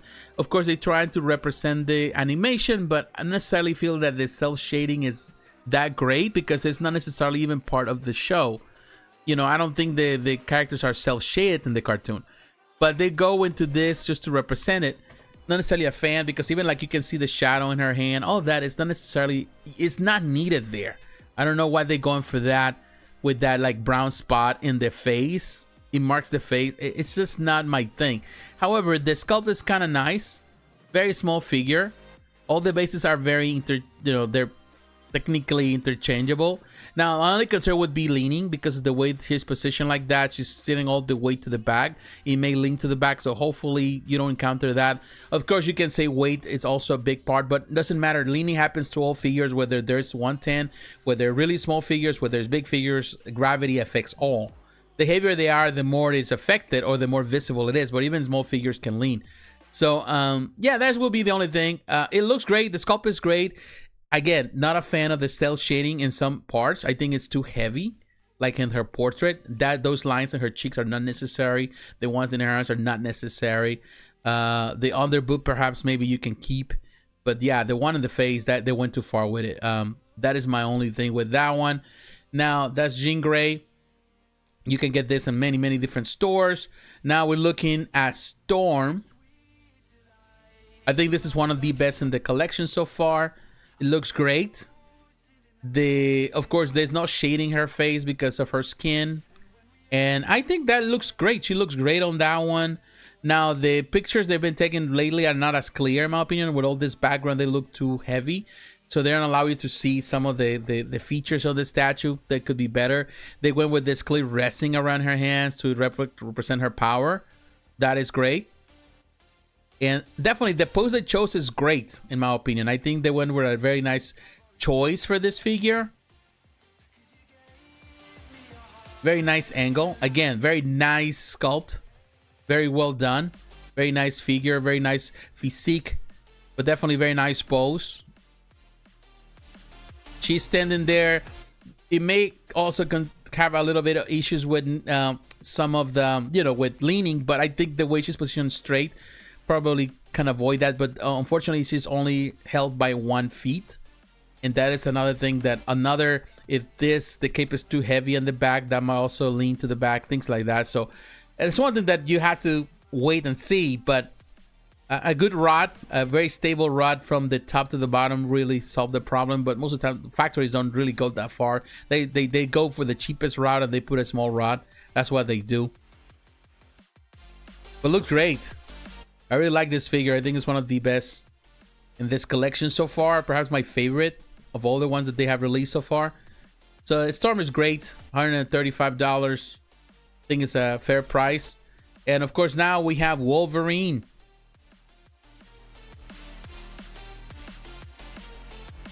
Now Wolverine, of course, Wolverine, you can never be wrong with Wolverine. And if you already are in this collection, you have to have Wolverine. And I will tell you, I like this Wolverine more than I do like the Wolverine that they have for the previous, the Sentinel dioramas. I do like this one a lot more. Of course, it's more based on the cartoon. It's a little stocky too.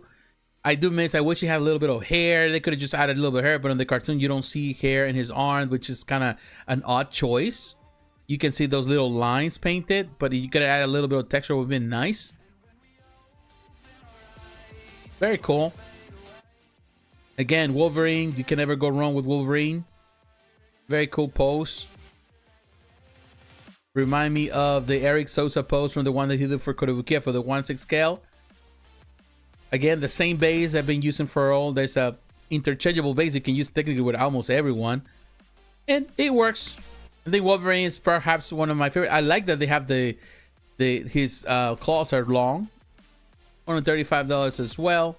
So definitely they're really doing fantastic with this one. You're in Cali? No, I don't live in Cali. I live in on the other side of the country. I live on South Carolina, which is on the East Coast. They say it's like a religion in France, like in Mexico, Brazil, and South America. I have a lot of friends who are fans from Seiya. Yeah, as a kid, I grew up in, you know, watching the cartoon. I was a little older when I would say 12 maybe, when I started watching Seiya, and it was a hit. All the kids were watching it in school. And I remember everybody was loving that because it used to come out where, you know, in Mexico, it used to come out on Saturday nights. It was Saturday morning. It was one of the first cartoons, Saturday morning cartoons. And of course, then they changed, but Saturday morning, it was like religiously people were watching Seiya. I think I was 11 or 12 or something like that. And it was such a very mature cartoon that it blows my mind because people were like, the things that you can watch in that cartoon. And there's versions that came in America, they were cut, you know. Okay, it wasn't cut. It was like not cut at all. Like, you know, you see the blood, you see even naked bodies, people undressing themselves. It was something, you know. It was like it blew everybody away. Then the toys came out, the Bandai toys, or in that time it was 10 or 11, 12, something like that. Yeah, I remember. So I got great memories of Saint Seiya and really loving, and I've always been a big fan of the franchise. Now, let's look at the Star Wars stuff that it comes out. On the Star Wars, on the Ahsoka, we have these 3 different figures that came out. Let's start with Captain Enoch. 155. Again, the Star Wars fan, Star Wars is always more expensive for some reason, the franchise.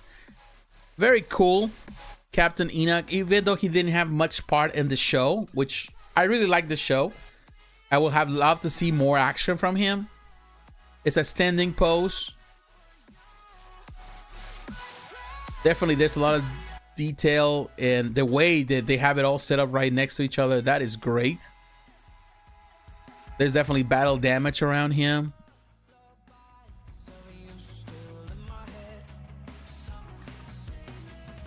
That is really cool. That is nice. So that is cool. We have Captain Enoch right there. Now the next one in the line is this Night Trooper. You can actually have a few, but to be honest with you, you only need one because of the pose. They're not action figures, so it's not like you can pose them differently. But this one, very cool as a companion. Definitely, you can see also the griminess, the battle damage, the all the fixings that they have on the armor that has been through hell and back. Very cool.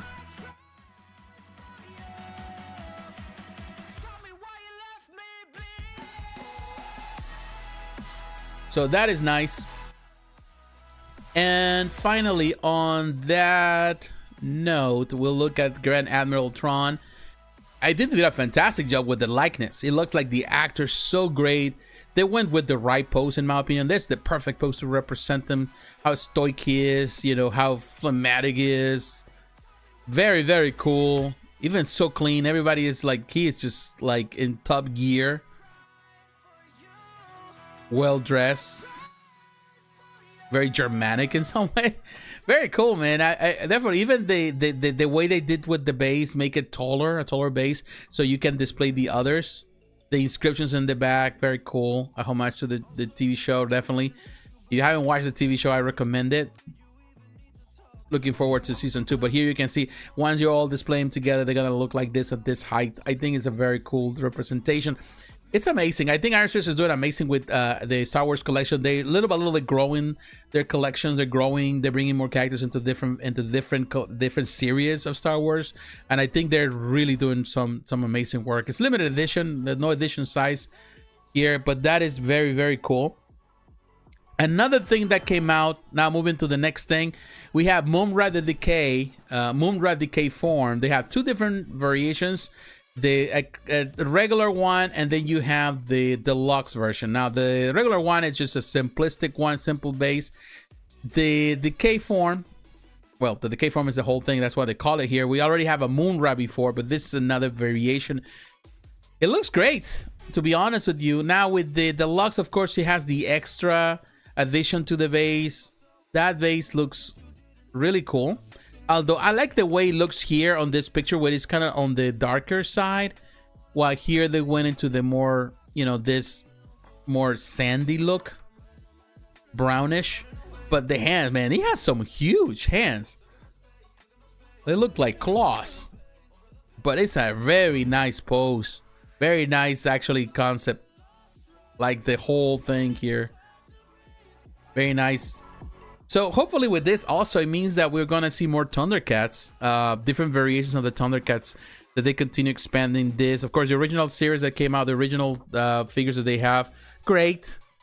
Some of them are I like, some are not so crazy about, but I think if this is a hint of what is to come, then definitely we're gonna see new poses, and I think there's no limit in what they can do. Now, if you don't want the whole thing, the sarcophagus in the back, then you can go for the regular one. Which is great, although I like the base on the other one, but this one is also really cool. Very nice. The base is a little more, it's a little more, you know, shorter, not as tall, of course, because of the design. It's more simplistic, so it's kind of cool that they kind of give you the option. If you want to go for something more simplistic, you know, you can go for this one. The sculpt is fascinating, whether you have the sarcophagus or not. It works either way. So that is the great thing about it. On the deluxe, of course, again, it's taller, but it works either way. And $155 for the regular, or $255, which is $100 difference just for a different base, a little more detailed base. That's all it is. And I think they didn't, the price is where it's supposed to be, so that's great. All right, so now let me go. Iron Studios, the next reveal they have, and perhaps one that a lot of people are more excited, you're gonna be hearing a lot of people talking, because normally Batman always sells, is this Batman and Catwoman. This one was teased at 1/6 scale. Of course, you know, anything that has to do with dioramas, anything that has to do with Batman and Catwoman is always going to sell. We have seen all companies producing amazing depictions of this couple. This is a great depiction. I wouldn't say that it blows my mind, because we have seen so many depictions now, or so many statues, and with this concept, the couple concept, that to be honest with you, it gets to the point that you are desensitized of all of them, because in the end it's like, okay, cool concept, but not something that is, it blows something groundbreaking, something new or different. Still, they did a fantastic job, of course, with the base, nice tall base, the gargoyle there, Definitely Catwoman teasing Batman right there. They went for the black costume on it. You can't deny something between us. It looks like the art reminds me a little bit of Jimenez. I'm not so sure who did the art, but yeah, definitely it's more like a modern take. I think this is probably based on a cover. I think you kind of, I thinking that I've seen this cover, one of the more modern covers. Perhaps they took the concept from that and they expanded on this. It's great. Definitely the detail on her base and her clothing. It looked kind of small when you look at it as a 110, but it's definitely a 1.6. And I would say the suit with Batman with all this, like, you know, like this detail, it's fine. It's something that they've been doing more. I think it's overly detailed.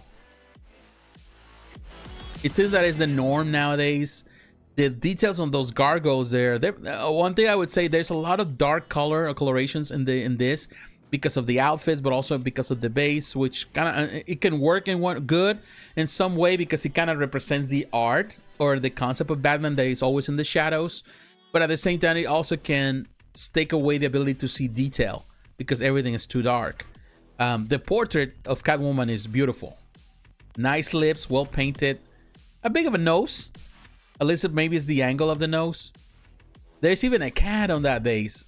Again, like I said, it's hard to really see the detail because everything is in the dark, but maybe that's why they were going for it in the concept.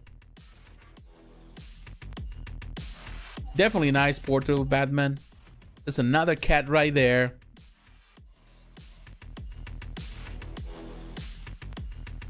It's a nice statue overall. You know, besides anything, I think it's a great statue. It's a 1.6.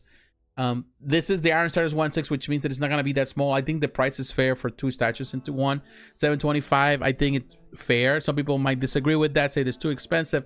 But you're looking at a statue that is 20 inches tall, so it's pretty tall. And that is because of the base, and then you got two characters, so it's white. So yeah, I think it's a fair price. Very nice depiction, very nice concept, very different. And Iron Stars again showcasing what they do, you know, and what they do. It's always nice. So yeah, kudos to Iron Studios. Definitely, they have a nice. They didn't blow my mind, I would say, this month with a lot of stuff, but they have some good stuff, and that's great. You know, Iron Studios continues to be always showcasing. They are the kings of the 110. Definitely, they are at the top of things, and they do amazing concepts for sure. So kudos to them for doing such an amazing thing.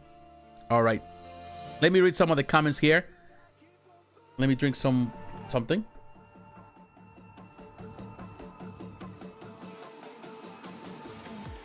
Awesome child throwback. You talk like me.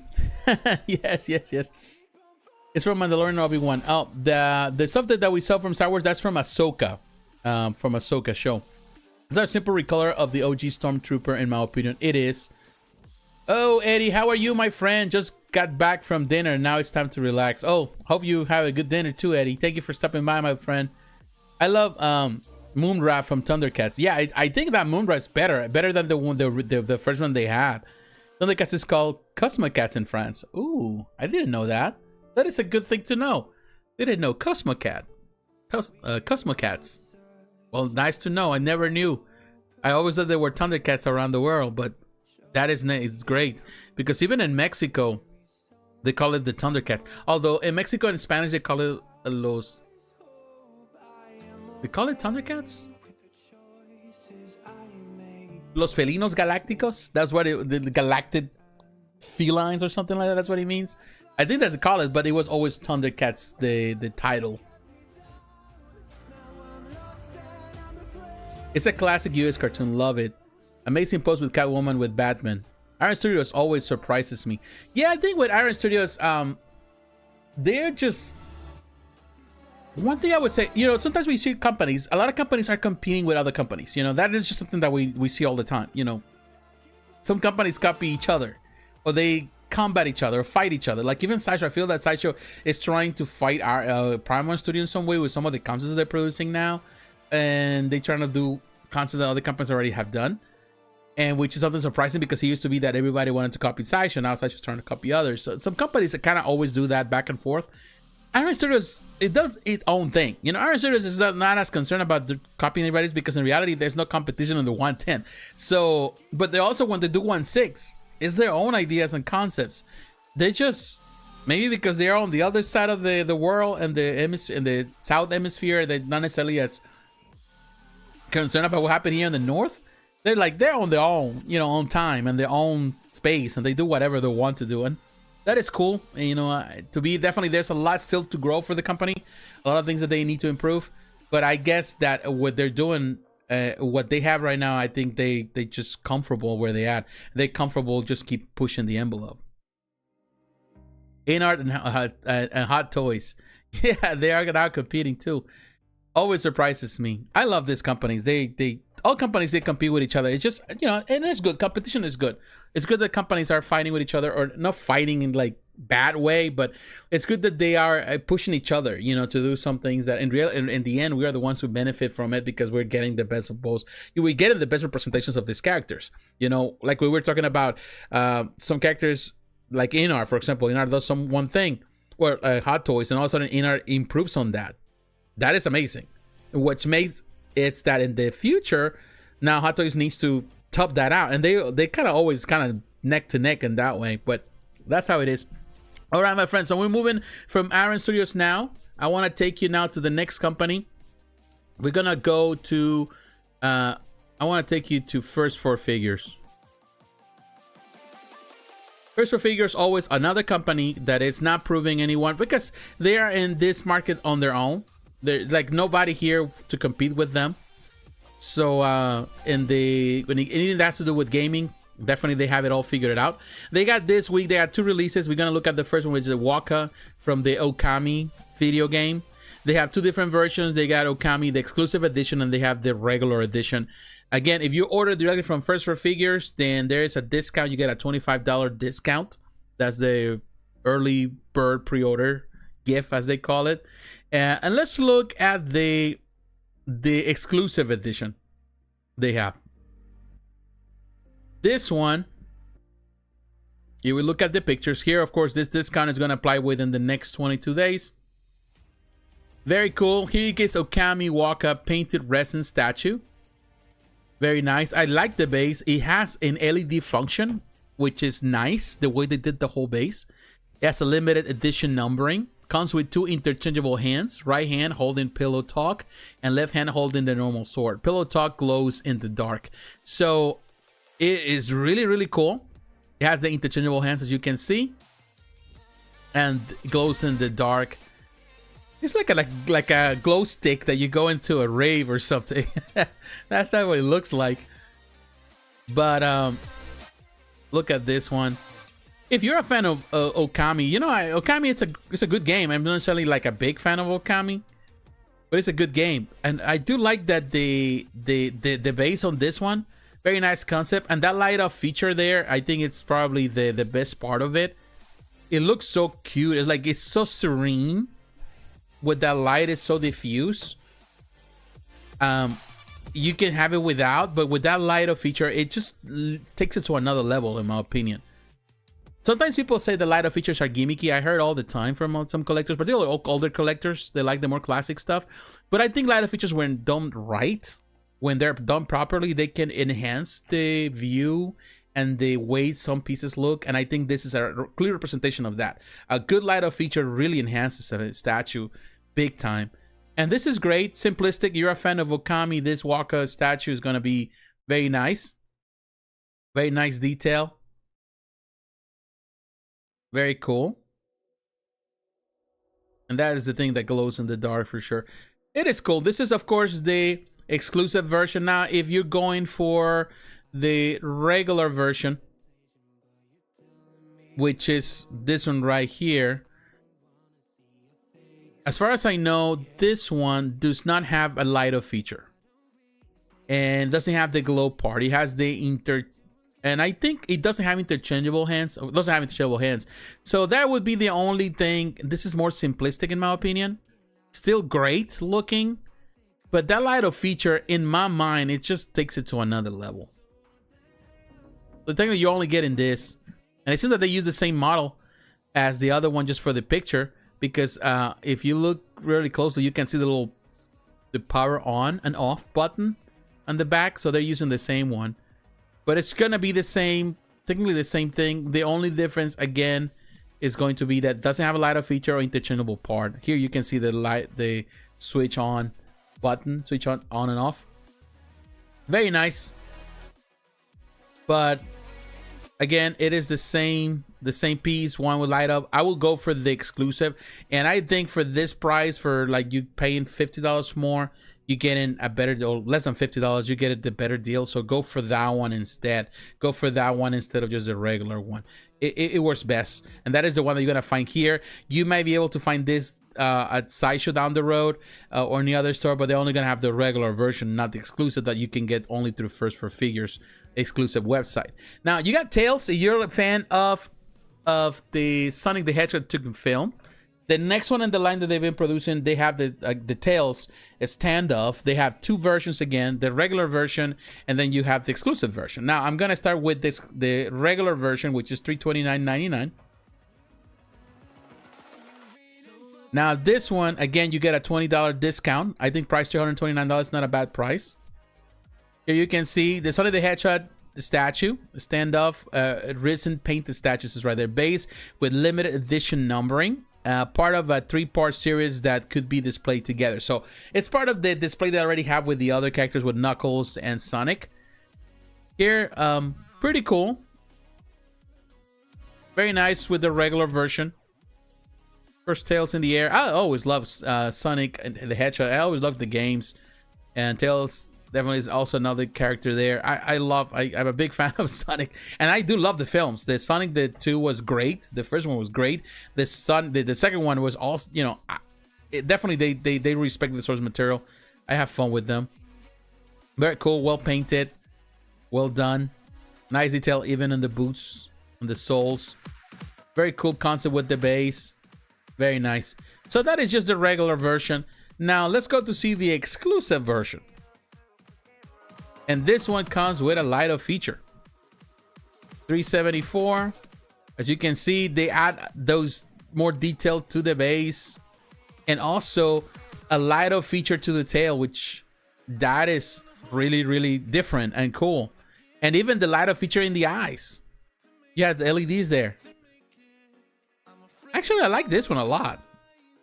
And with the light up feature, it makes it look, I would say now, the regular looks fine, just the way it is with the tail. You know, you'll be fine. But if you want something to add a little more spark and spunk to your thing, you know, definitely the light up feature is definitely a very cool concept with those eyes like that.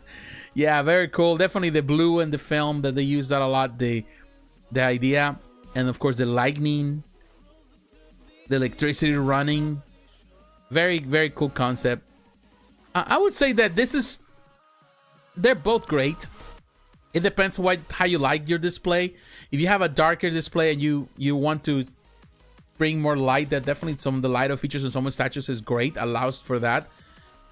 If you already have a good lighting in your collection, then definitely a light up feature not that's necessary. That's something that I realized over time, over the years, is that if you have a very dark display or you put things in a very dark area, then a light up feature really enhances the view of that statue or that figure. Now, if you display it you have lightings and everything is so well lit and everything around your collection and your collection room, then light up features are unnecessary. You don't need them. In the end, it's just a matter of choice. This is great. So the two options, I would say on this one, both are fine. Whether you want the light up or you want the regular, I think you're not wrong either way. I think this one also great. Although the way the tail kind of looks, the light up feature really kind of looks cool. But yeah, this is more simplistic too. Both are great. But the price $329 while the other one is $370. So technically, again, difference is only $50 and you get a better package, or at least you got more, you know, stuff there. I think $50 for the light up features and the extra parts, it's more than enough. I think it's fair. So that's what we have right now. All right, so let's see. Those blue eyes look awesome. Yeah, they do. And they're very, very different. What's better, Sega or Nintendo? Ooh, that's a tough question, Eddie. Hey, what's up, Knight? How you doing, my friend? Thanks for stopping by. What was best? Ah, you got me on that one. As a kid, I remember that we would used to say Sega was better than Nintendo. I think most kids that at least the kids that I used to be with, I always liked Sega more. I think Nintendo was for everyone. I think Nintendo was the most popular. Nintendo was always the one that most people have. You know, everyone had a Nintendo, an NES, and then an SNES. But the Sega, the Mega Drive, the Sega Genesis, I think when it came out, it was for the cool kids. Only the cool kids had the Sega Mega Genesis. Not everyone had it. But I think the sound was always better. A lot of the games or the versions, a lot of games were, in my opinion, were better on the Sega. Although there were some games that were better on the Nintendo too. I like the color, the more darker colors of the Sega. I did like the bassy sound of the Sega. And I don't know, overall, I did like Sega a lot more. Although Nintendo was great. I did prefer the Nintendo controller always. Even the NES controller was a pain, but the Super NES controller was a lot more comfortable. So yeah, I would say between the Super NES and the Sega Genesis, they're neck to neck. I like both, you know, for a lot of reasons. But back in the day, now I would say they're comparable. But back in the day, as a kid, I would say I thought that Sega was better. All right, let's see another thing. I like Sega. Me and my cousin used to fight for who can use the Knuckles and Sonic. Yeah. Sega was created by American in Japan with the help of Japanese. Yes. Yeah. Here, let's see what else we have. SNK is better. Yes. Yeah, I love SNK. Like the arcades, the Neo Geo. The Neo Geo was a lot better. That's for sure. But that is like having an arcade in home, you know. And I still think so. And there were a lot of them. Man, Neo Geo was amazing. Yeah, I love games. Let's see some of the comments here that I did miss.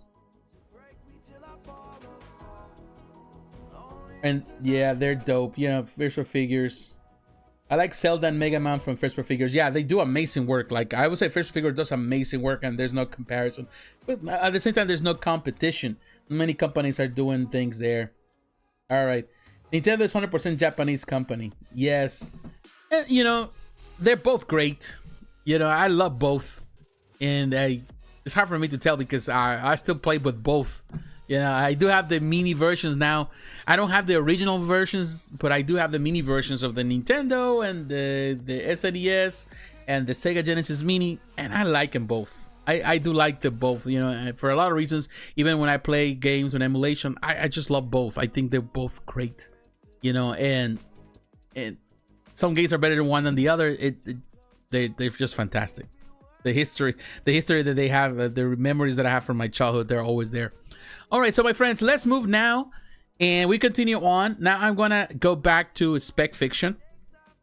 I'm gonna use here because I want to talk about the next company that we have in line. I want to talk about, now we get into more of the anime stuff. I want to look at Pickstar Studios. Right here, Pickstar Studio got this release. You're a big fan of Naruto. They got the Final Valley 1/6 scale statue. $539, I think is a great price. Going to release, according to this, on the first quarter of 2025 next year. This is a great depiction of Naruto for sure. With this clear resin they have. And when you look at this statue, sorry, I burp. It has resin, a polyurethane, and ABS. So this is what a lot of these companies are doing. They're doing this mix. And I love what they're doing. Pickstar Studio, this is an amazing way to represent Naruto, in my opinion. You would think that the clear resin, and there's a lot of stuff happening in this statue with this base, but the way they set it up in a way, it's not as intrusive. Everything is around Naruto, and you can still see the figure. Like we have seen with other statues, other companies, sometimes it feels that everything is so encroaching on the figure, on the main figure, the main character, and it's hard to see the detail. I think with this one, they went into the clear resin that really looks fantastic the way it is.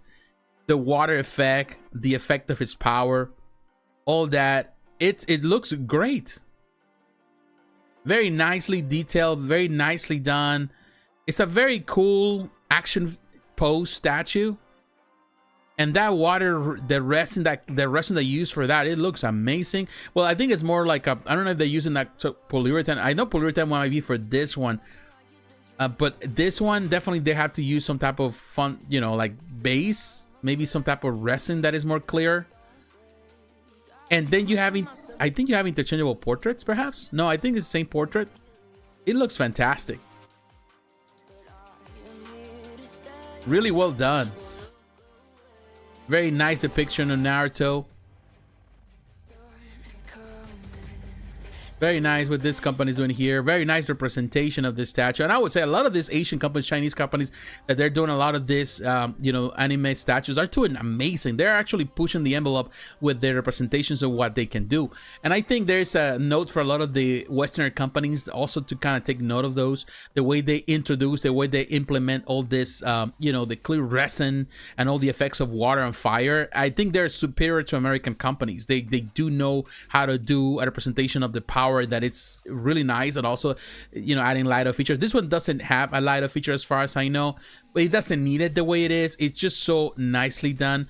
And this is, if as far as I know, this is you know what Pickstar does. They do a lot of narrative stuff, as you can see, although they do other things too here. We have, you know, but mostly what you see here is narrative stuff. And so far, they have done really amazing statues. I've talked about them before. Each one of them, some of them, not all of them, but this one that they did, I think I talked a few, maybe 2 years ago. Very cool. To represent when he gets into all these different personas, that is cool.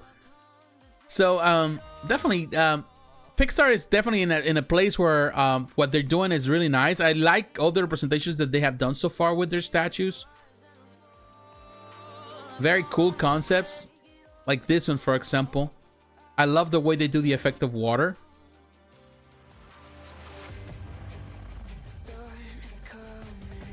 Very nice. I don't think there's a lighter feature there, which is fine. But they're doing this one I talk about. I remember this one.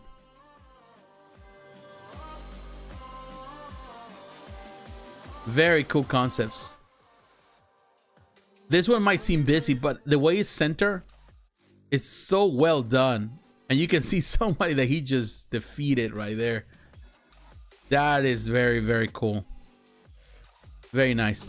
Now, a lot of the stuff we see with Pickstar, if I'm not mistaken, a lot of this is on pre-orders. We don't pre-order for quite some time. So, yeah, I don't think we have seen one yet for sale. So that might also throw some people off.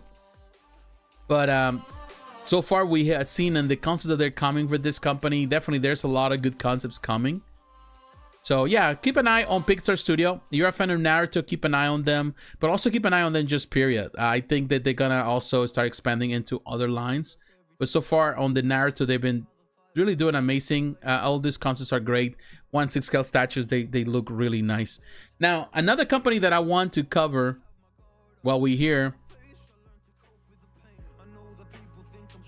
Toei Animation. Toei Animation, they Toei, of course, the company that produce so many of those cartoons we love. They also, from time to time, they do statues, and you can find them at the Toei store in Japan. So if Spec Fiction is selling this particular statue that is at their, it's exclusive to their website, but they have it here too. $789. It's a 1/6 scale. This is Roronoa Zoro 3-sword style, and this is a very, it comes with interchangeable portraits, as you can see, and it looks great. The detail on that base, it has a lot of detail. You can see the trees, the water. It has a light up feature, if I'm not mistaken. Very nice pose. Again, it's one that has a lot of stuff going, but because of the way the statue is, the way they even the clear resting on those swords and all, it doesn't seem overpowered. He seems to be the center, the focal point, which is great. So it actually is not the head, it's the extra torso. Very nice.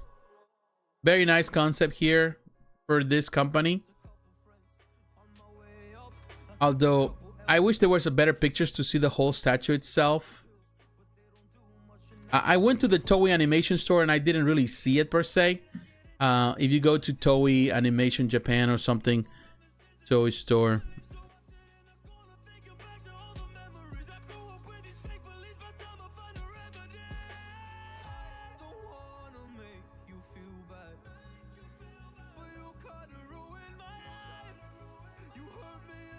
But this is the Toei Animation US, so this is the technically on the website, on our website. This is technically everything that Toei does, of course, but this is the US. Let me see, we can see right there. This is the anime Japanese store. This is the official store here where you can find it. I didn't see it.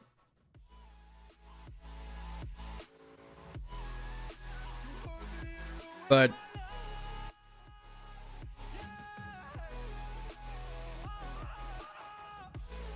of course, sometimes I think some things are also limiting. Things are limited because of my location, all that.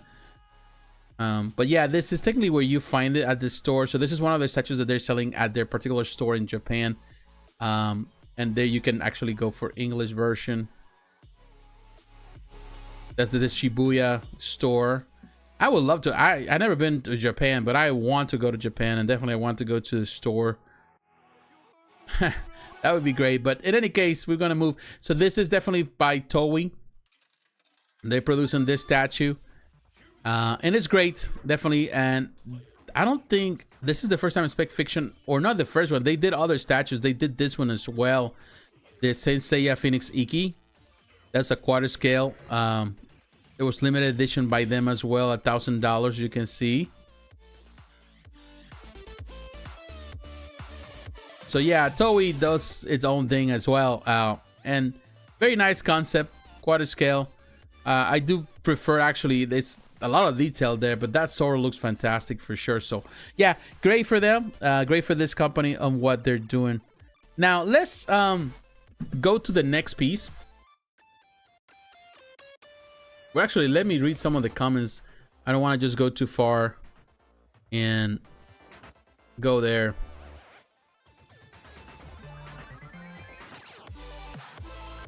Ninja JP with yellow hair. Yes. Very cool Naruto statue, but I don't like this anime. Cool. Sume is a French company. Yeah, it is. It's a great company. Well, technically they're French, but technically they're based in Luxembourg. But yeah, they're a great company. I've talked about it many times in the channel. Do you know Jimmy Palace? Yes, I do. They make One Piece official statues. They do. They're great. They're a great company. Hey, what's up, squad? How you doing, my friend? Nice to see you. All right, so let's move to the next thing, and we'll continue here as we are here. Let me take you to. We're gonna look at Blitzway while we're here at Spec Fiction, and this is the best place actually to look at it. You can actually go to Blitzway website. This one right here. We got the Bruce Lee tribute 50th anniversary. Now, this one thing, this is $1,000. Now, there's one thing that has a lot of people a little upset with Blitzway with this one. Is the fact that this is not the first time they released the statue. This is the second time. It's not something uncommon from Blitzway. Blitzway has done this many times with different variations of the same statue. That's nothing new for those who maybe don't know. But the reality is that they have done that for years. So they decided, after they pre-order a version of this, they decided to come up with a new one that has rooted hair. And I think, I don't know if he has interchangeable eyes or something. I think it's the rooted hair. So they already, the one that they have with the regular, the sculpted hair, that one is also in pre-order and hasn't been released yet. So a lot of people already pre-ordered that one, and all of a sudden they come up with this one with rooted hair after a lot of people already did the pre-order. So of course, you know, people are a little bit dissented, a little unhappy about that, and I don't blame them, because in some way Blitzway it does that to themselves. You know, like, you have a statue. This is the one. Oh no, this is the one. This is the quarter scale without the rooted hair. This is the regular. It's going to release sometime in the second quarter. Still on pre-order, as you can see. This is the original. Fantastic, even with just the sculpted hair. We talked about it when it went on pre-order. Fantastic statue, really well done. Phenomenal statue, nice base. I think it's a great statue. overall. Even that sculpted hair looks fantastic. Great. It's going to release. It's been, I talked about it, what, 2 years ago? And it's now, it still hasn't come out yet. Great statue. No doubt about it. And all of a sudden now, after all that, it's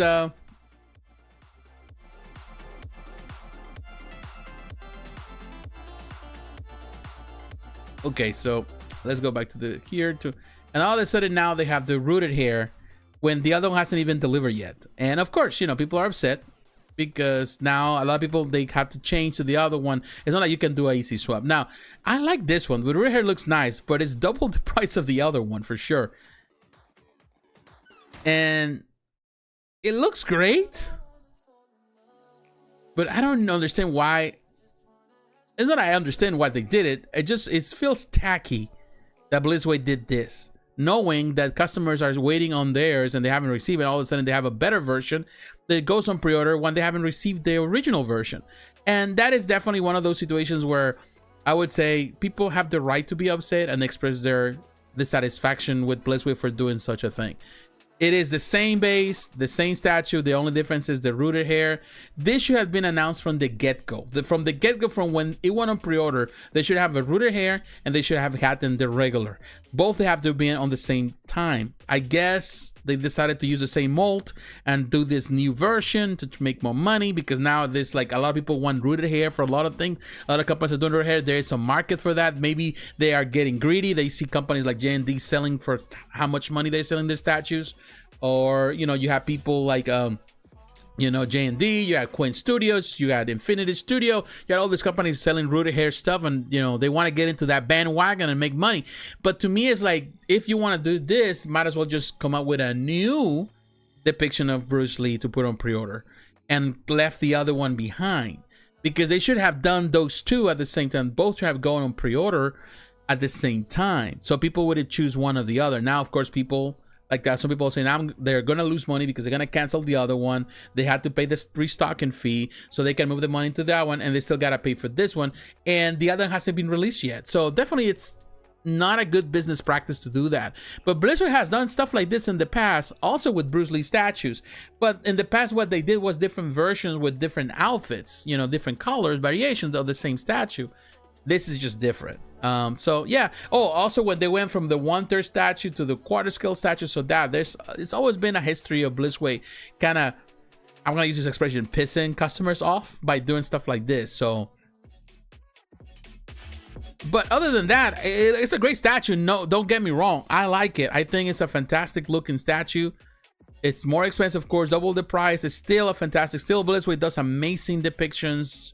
The likeness there, some people will complain about the likeness, always gonna be those, but to me, that's Bruce Lee. I don't see nothing wrong with it, and I'm not a perfectionist. I'm not looking with a, you know, with a glass, you know, with trying to get like to the bottom of things and get the little details and here and there. And I think it's just a perfect depiction. It's great, very nice.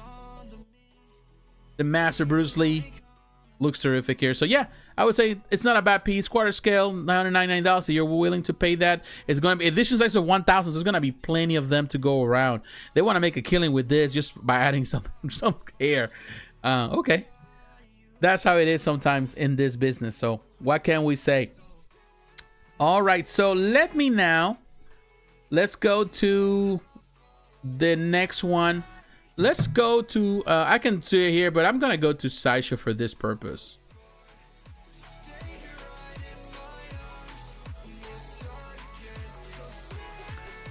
Because I want to look at PCS. Actually, let's go to PCS.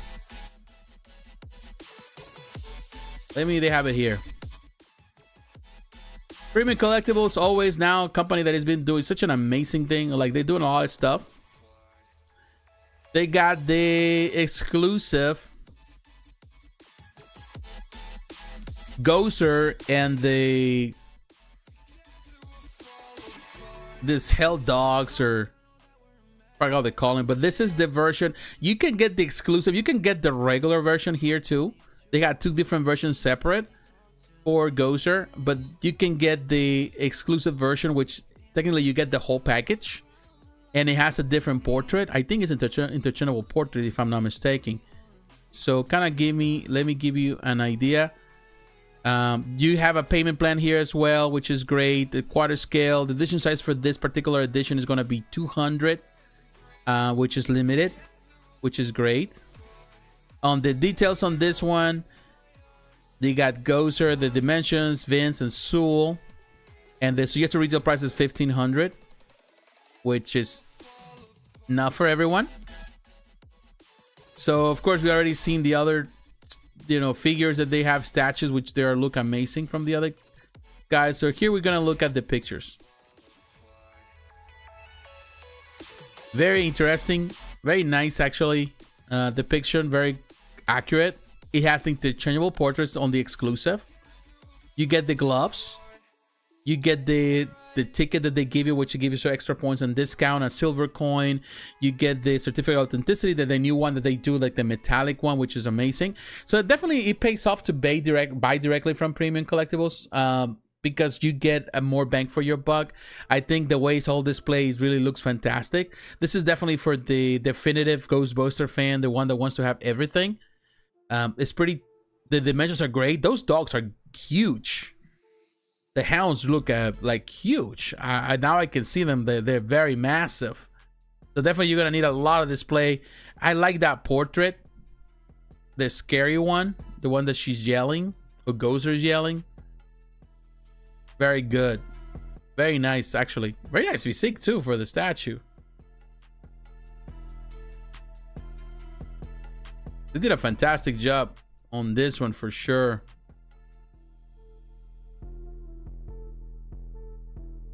Man, those eyes are scary. But yeah, I like this one a lot more than that one.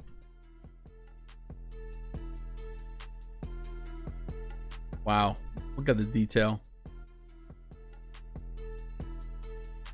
And there's something that PCS has been doing lately. Like, they're doing a lot of horror. They're going into the horror elements, and definitely look at the paint job. You can even see the crack of her butt right there.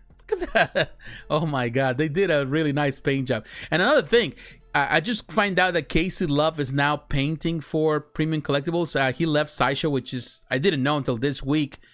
And he made a comment in one of the Facebook groups, and I just didn't know. He confirmed and I asked him.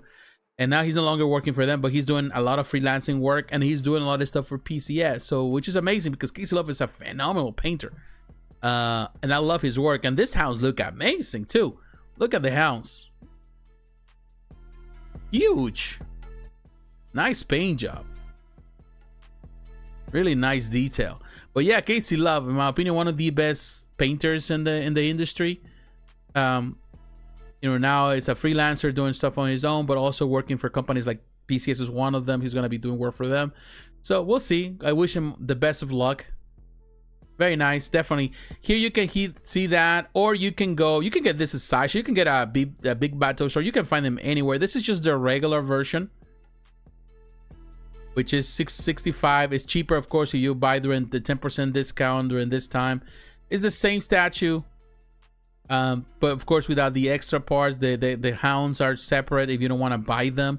But to be honest with you, if you're gonna get for this one, just go for everything, for the whole package. Go for the whole thing, because I think with the hounds, that's how you want to display this. It's the same figure, of course, but by herself. Cool beans, and of course the hounds, which in this case the hounds would be the terror dogs, as they call it. $787.50 here, and they come as a package. They come together.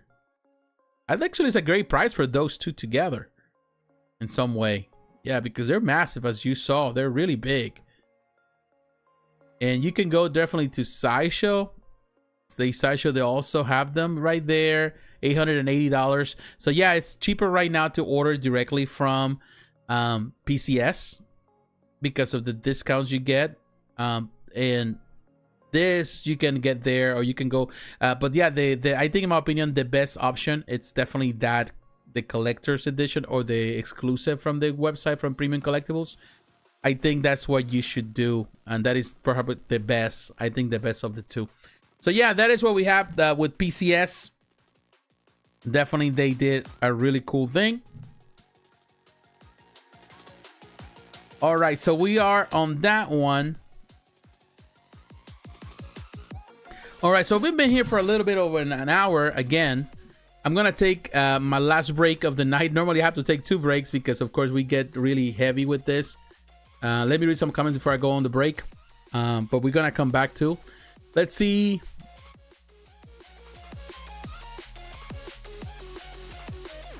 Brooks looks incredible. Yeah, he does. Yeah. All right, so in any case, I'm coming back. We are going to we're gonna go back, and we still got to go for Quinn Studios. I have Prime 1 Studio, we have Infinity Statue, and then of course we have Sideshow just to finalize the night. So right here, Super Light JP, you're on. You are the man. I must go. It's morning here. See you next time. Take care of you. Peace. Big like. Thank you, my friend LePierre. I wish you the best in France. I hope you have a fantastic day. Thank you for being here with me as of this morning over there in France. Good luck to you, my friend. And again, thank you for coming by. So let me take the break and I'll be right back. We come back with Quinn Studios, Prime 1 Studio, Infinite Statue, and Sideshow just to finalize the night. And don't forget, if you're watching this, please don't forget to leave a like. That helped me. And stay tuned. I'll be right back.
So you wanna go to war with me? You're talking like you think you're royalty. You think that I'm afraid, but I don't break. I heard you question my stability. You think I'll fall just like a guillotine, but I am here to stay, won't look away. The storm is coming, so you better start running. No, you can't control, feel it in my bones. I'm coming for the, coming for the.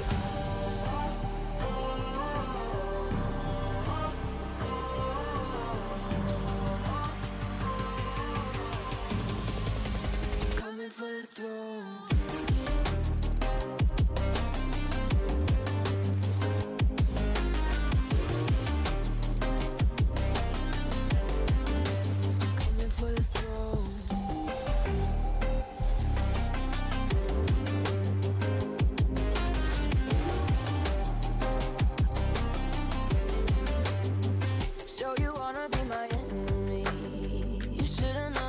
Kiss the rain. Ice runs in my veins. Won't play it safe. I don't belong with your nobility. Who died and made you king of anything? You think that I'm insane? It's your mistake. Kingdoms rise and fall. I've come to take it all. I'll take it. I've come to take it. Kingdoms rise and fall. I've come to take it all. I'll take it all. The storm is coming, so you better start running. No, you can't control, feel it in my bones. I'm coming for the, coming for the.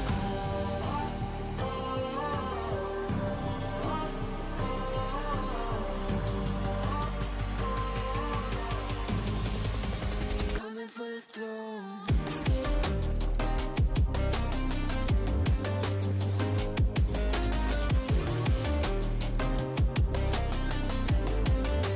Coming for the throne.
All right, thank you for everyone. Thank you very much for giving me the opportunity to take that break. That's the last break. We need to take a break. I just took the dog out and all that. I got a couple of things to do right away to help my wife, and I just came back.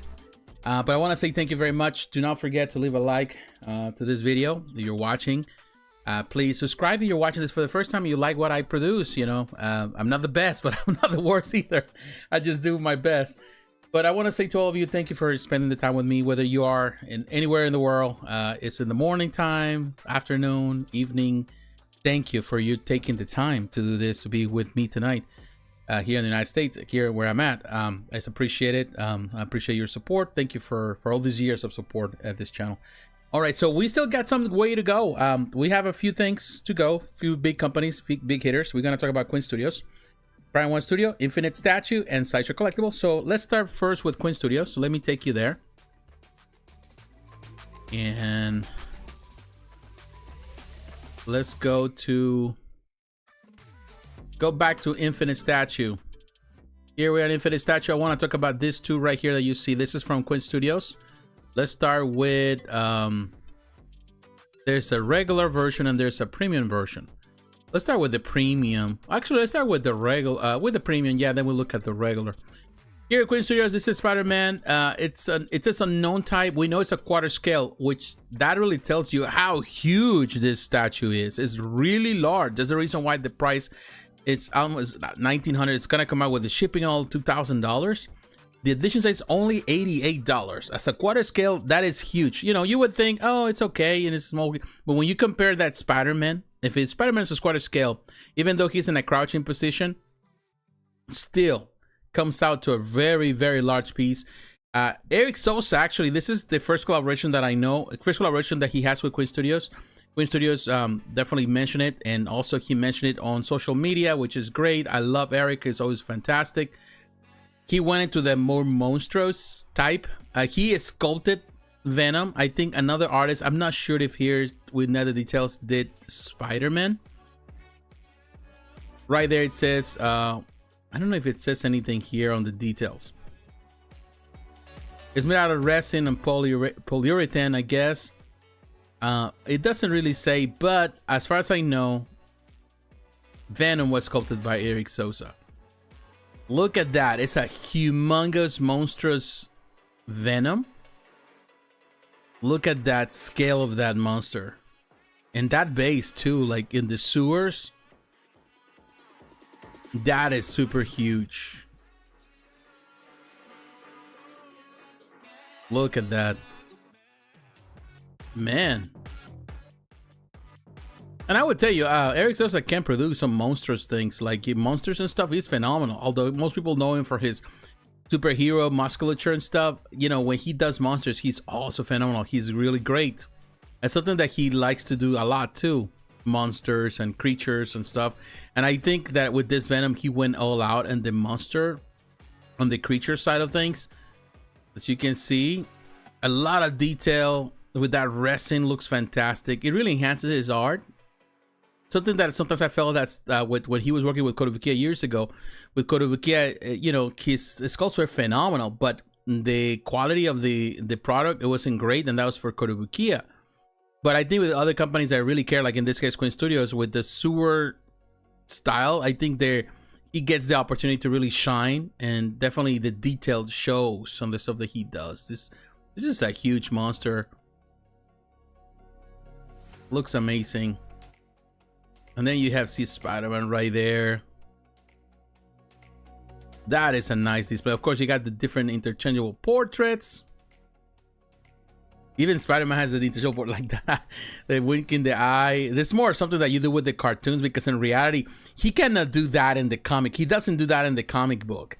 That's something that we see more with the most recent cartoons that we see with the animated cartoons with the Spider-Verse thing or whatever, the Welcome to the Spider-Verse, or whatever, you know, the cartoon, the animated, where he does that, you know, Spider-Man does that. He doesn't do it in the cartoon because it's unable to do such a thing.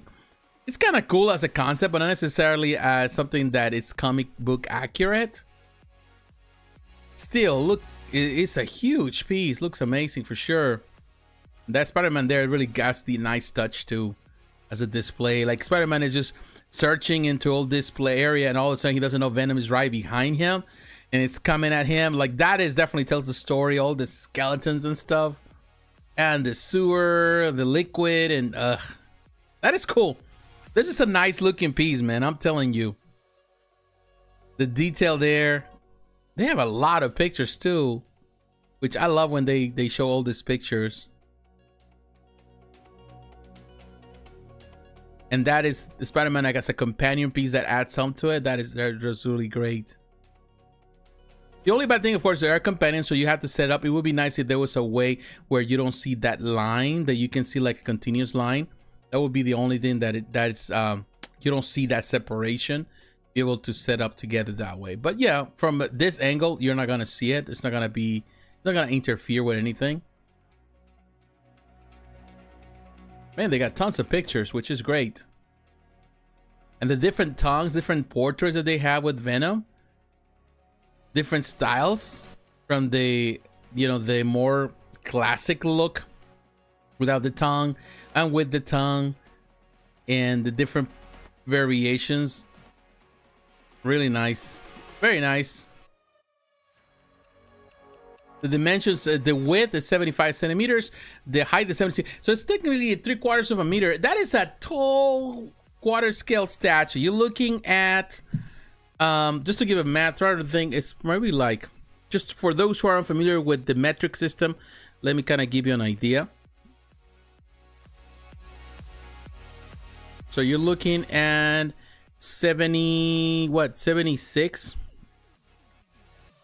So that's technically almost 30 inches tall. That is pretty tall. So that is, you know, that is pretty tall. So yeah, it is huge. Again, as a quarter scale, that is the reason why. And you can see the different portraits with the tongue. Looks amazing without it too, but the saliva coming, that is great. And even there's two different variations of the portrait with the eyes more open, more closed. Yeah, it's such a huge piece. They did a fantastic job with it for sure.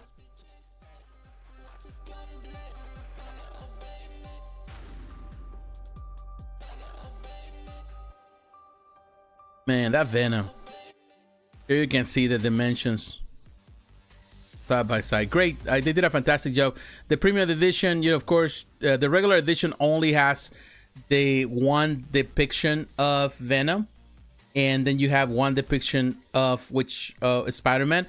But with the premium edition, you get different portraits, the more classic look of the eyes, the more McFarlane style, the more modern style with the, you know, with the eye, the winking eye thing, you know, which you see in the animation, 3D animation, and of course the different portraits of Venom as well. So yeah, you get more bang for your buck, you would say. So although, you know, you're talking about $2,000 for a quarter scale statue. But I think, well, what you get to see here is great. Now, if you go for the regular one, it's already up there too in price. It's like $1,600 in the end with all shipping and all. So $1,600, $2,000 is different, $400. You get swappable parts. You make the call. Which one you think? It's $188 for this one, edition size, which is still very limited, but $88 only for the premium edition. So go for the premium, in my opinion, for all the extras. Although the regular is killer. I think more than the extra portraits on Spider-Man, I think that I like the most about the premium is the extra portraits for Venom. I think that's where it shines a lot more. All right, so that is Quinn Studios. Definitely, they had something very unique, and they're pushing the envelope for sure on this one. Now, let me take you now. Let's go to Prime One Studio. Let's go to the next company. Prime One Studio also, as a company, they don't rest either. They're definitely pulling stuff. And then we have this. What they released this week. They got three different statues, all from the same package. They got the Psycho Pirate. They got the Flashpoint Batman, which I'm telling you, this Flashpoint Batman looks amazing. And then they got Bane on Thrawn. So let's start first with the Psycho Pirate, which is a companion piece of the Bane. You know, I would say it's great. $699 if you're into the Psycho Pirate, which, you know, it's a character that I would say it's more into the obscure side of DC. Definitely DC fans know the Psycho Pirate because it's a big part of DC lore in the sense of what he, you know, even from the whole Collide, the Crisis on Infinite Earths. Of course, he's a big and important character there, but definitely it's a character that hasn't really changed much, even on the outfit and the look. As you can see, the different. It would be nice if they had like a regular portrait for him, yeah, like on mass portrait. So they went with the mass portraits on this one. It's a nice pose, very nice sculpt. His body looks great. It's sitting on a platform per se, but this is part of the whole city of Bane on Thrawn. 58 centimeters tall. It's a really nice depiction of him. They're going into the comic accuracy here for sure. Very nice detail. It's a companion piece, but for a companion piece, definitely is great. Now I look and see, of course, that Wayne, the father of Bruce Wayne. Of course, this is the Flashpoint Batman. That looks amazing. That is a nice sculpt. That's a nice depiction of the character. Look at this. The two companion pieces. I like the red on Psycho Parrot. And here you can see displaying right next to the City of Thrawn. Wow. But I would say perhaps this is the one that it's not as a must in my opinion, unless you are a completionist and you want to have it all. And the whole concept that they're doing here with this. I think it's a great sculpt. It's fantastic. But to be honest, the character himself, it's not like, oh my God, this is a must have in the whole lore of things. So you want to save yourself some money. Don't go for it unless, again, you are a completionist and you want to have the character. Still, it's a great depiction of the character, which is amazing that, you know, he gets some love on this concept here, and they decide to sell it also as a companion. But and this Carlos de Anda is the concept art here. Now, the one that really looks great, Flashpoint Batman. That is a nice looking piece. This is the bonus version, as they call it. 350 pieces only. Really cool.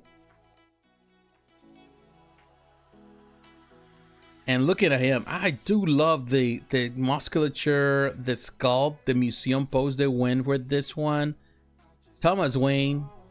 The Flashpoint Batman looks fantastic. As the bonus part, this one comes with swappable parts. He has, you know, the weapons in his hands, which is great concept. He's called in the guns. I was wondering about that because that's how you see it. Or you have the holsters, because he holding guns is something that, you know, definitely you can see it. And they went into an even larger number on this one, because I think this is the one that a lot of times, even if people don't order Bane, because I already have a Bane, like a quarter scale Bane, if you want to have just a Bruce, you know, Thomas Wayne, Flashpoint Batman, this can just work by itself. You really don't have to get into the whole City of Bane Throne thing, but to order this. So I think this one is going to be very popular, even by himself. Some people may not care much about Bane. You already have the Sideshow Bane as a quarter scale, but they might want to have this character added to their collection as a museum pose, standing there, very simplistic, a very, very, very stern and firm. Is very, very cool. The swappable parts, I think, nice touch with the guns. It's a very nice depiction. Look at that and the guns. Some people would say it would be nice if he was pointing the guns at you or whatever, but I think it's a nice depiction. They went for the museum on it, and the pose itself is very impressive.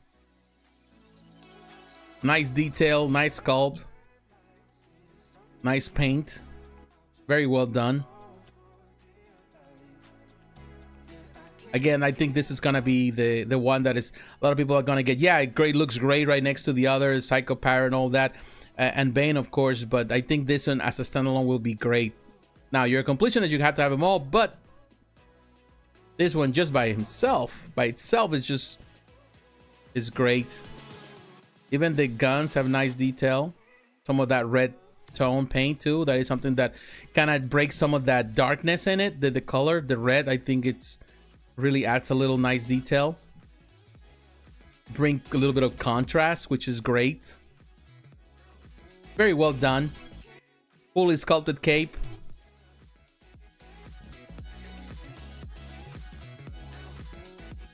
A very nice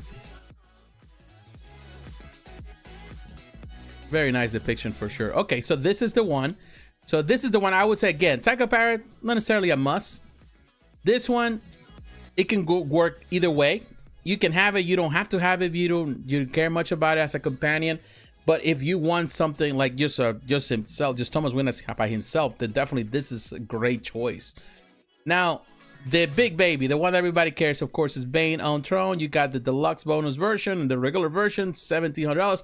All of these are available at Sideshow too, which is great. You got the swappable head parts. That is, I think, the best part of the bonus part. You get the extra head. You already have some different heads, but you get the classic, you know, the bonus part is the classic head of the character. It's the classic portrait of Bane. And that classic portrait, in my opinion, it's super, super well done. The classic Bane that you remember from Nightfall, that is the one that you get it here. You get here, and it looks fantastic. Very nice, nice Throne. You would think that a Throne for Bane is something that you always say, like, you know, like Sideshow has done really nice Banes, but why you need a Throne? But now when you look at the concept, you realize a lot of things. It really makes sense, because in reality, Bane is such a mastermind. Sometimes you think about Bane about this hulking type of figure, this Hulk figure, like stupid, but he's not. He's a very tactician. He's a tough, you know, not only he's powerful physically, but also mentally.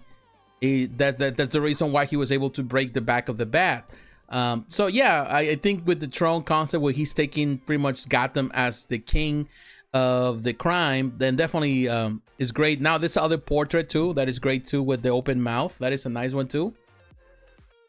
And then you got this other portrait here, that it's just the more luchador style. That also looks great. So this is the head parts that you get with the, you know, with the regular, or all the 4 parts. You get this one. This is the classic of the swappable part. You got 4. You see all of them, they are great. Each one of them, of course, represent a history of Bane in a different part of Bane's history, or the life of Bane, and I think it's really, really well done. Very nice. This Bane is huge, but the detail, I like this one for sure. Each one of them, it's amazing.